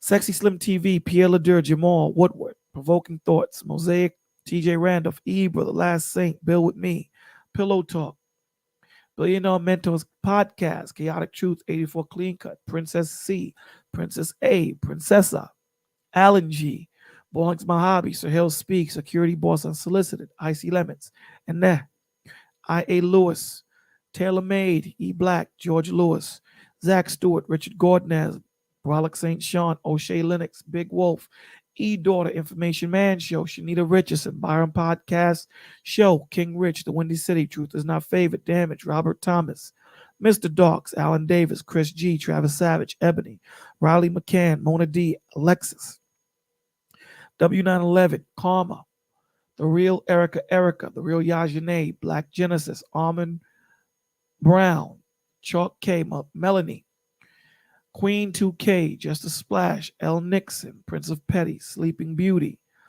Stone Builder, Miss Storm, Nikki, Datman, Brian Jackson, Ricky Williams, Agent Black, Common Sense, Jeanette, Janot Morin, Chris G, Jerk Watson Jr., Vaughn Bryant, Masterpiece, The Book of Genesis, Miss Lady Sunday, FFS, Ronald Hot Boy, Sunflower, Uncle Stu, Sarah, C. Darius, Black Vegeta, M.E., Brittany B., Mr. A., Floyd Finklia, Kevin Palmer, Courtney Lucky, Rilla, Anton Daniels, Juana Chica, Health and Healing, Saska, Bravo with Sheila, Gail Lockett, Sammy McFadden, Cecilia Scorpio, Seeley with the Funk, Melifan, Kadar, Emerge Daily, Talk with Troy, K. Nicole, Just Right Music, AURD, Tyree Patterson, Mr. Rucker, Just Me Coconuts, Community Solutions, Black Man Travels, T. Blaze, Daryl Longsheet, We Hear, Bovine Breed, Spiritual Logic, The Learning Curve, Mr. Best in the World, Mr. Black 331, Sheba Pisces, Moments with Nikki Red, Rulia and Mills, Big Bad Bull, Randy, Doris Myers, Mahat Speaks, and Edens. And all those, Lord God, that search for you in truth. We ask you that you please give us strength with this weakness, give us faith with this doubt, and give us light with this darkness. Thank you for allowing us to come together. Thank you. In Jesus' name we pray. Amen. You got my name. She said you forgot her name. Oh, and you, young lady. Hold on, tell him. Go ahead. Our name is Nova. Her And name's Lord Nova. God, we ask you to please protect Nova. Amen. Amen. Ricky Williams, last words on you, my brother. I just ask the Lord to keep on doing what he's been doing. He's been working since the foundations of the earth. Though we have this adversary that we have to fight on a day-to-day basis, we have all victory in him through Jesus Christ. We have all the power. He's given us all the wisdom.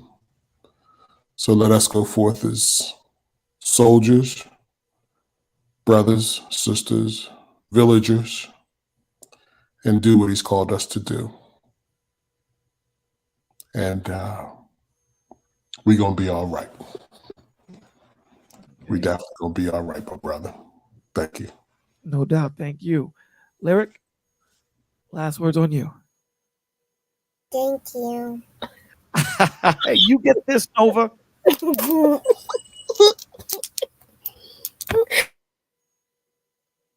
That's it? That was your word?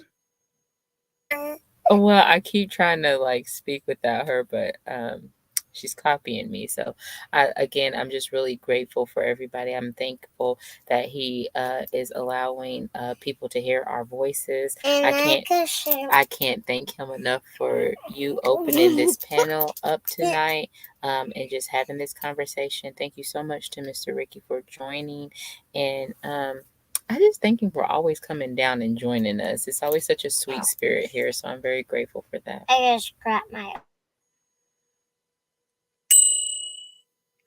Well, first, I'd like to thank everyone for being here. Thank you so much. You know, this was something that wasn't planned. It just happened. Thank you guys for being here. Thank you, Village. I love you so much. Thank you. I'd like to thank Mr. Ricky Williams for coming up, man. He was in the Village, in the chat, you know, and he decided to come up and share with us. You know, it's not easy to come up on this stage, as easy as it may look. It's not that easy to come up and open up and share and be that testimony. You know, because there's so many other people that are going through or have gone through or will be going through what you've gone through. It is so important that we take this information and these experiences that we have gone through and use them so that other people can learn from our mistakes, because we have come out of it a better person. So with that, Ricky Williams, I want to thank you for doing that. And brother, I love you. Thank you. I want to thank Miss Lyric Speaks for coming up, you know, and being a part of the Village. Thank you for allowing the Lord to use you.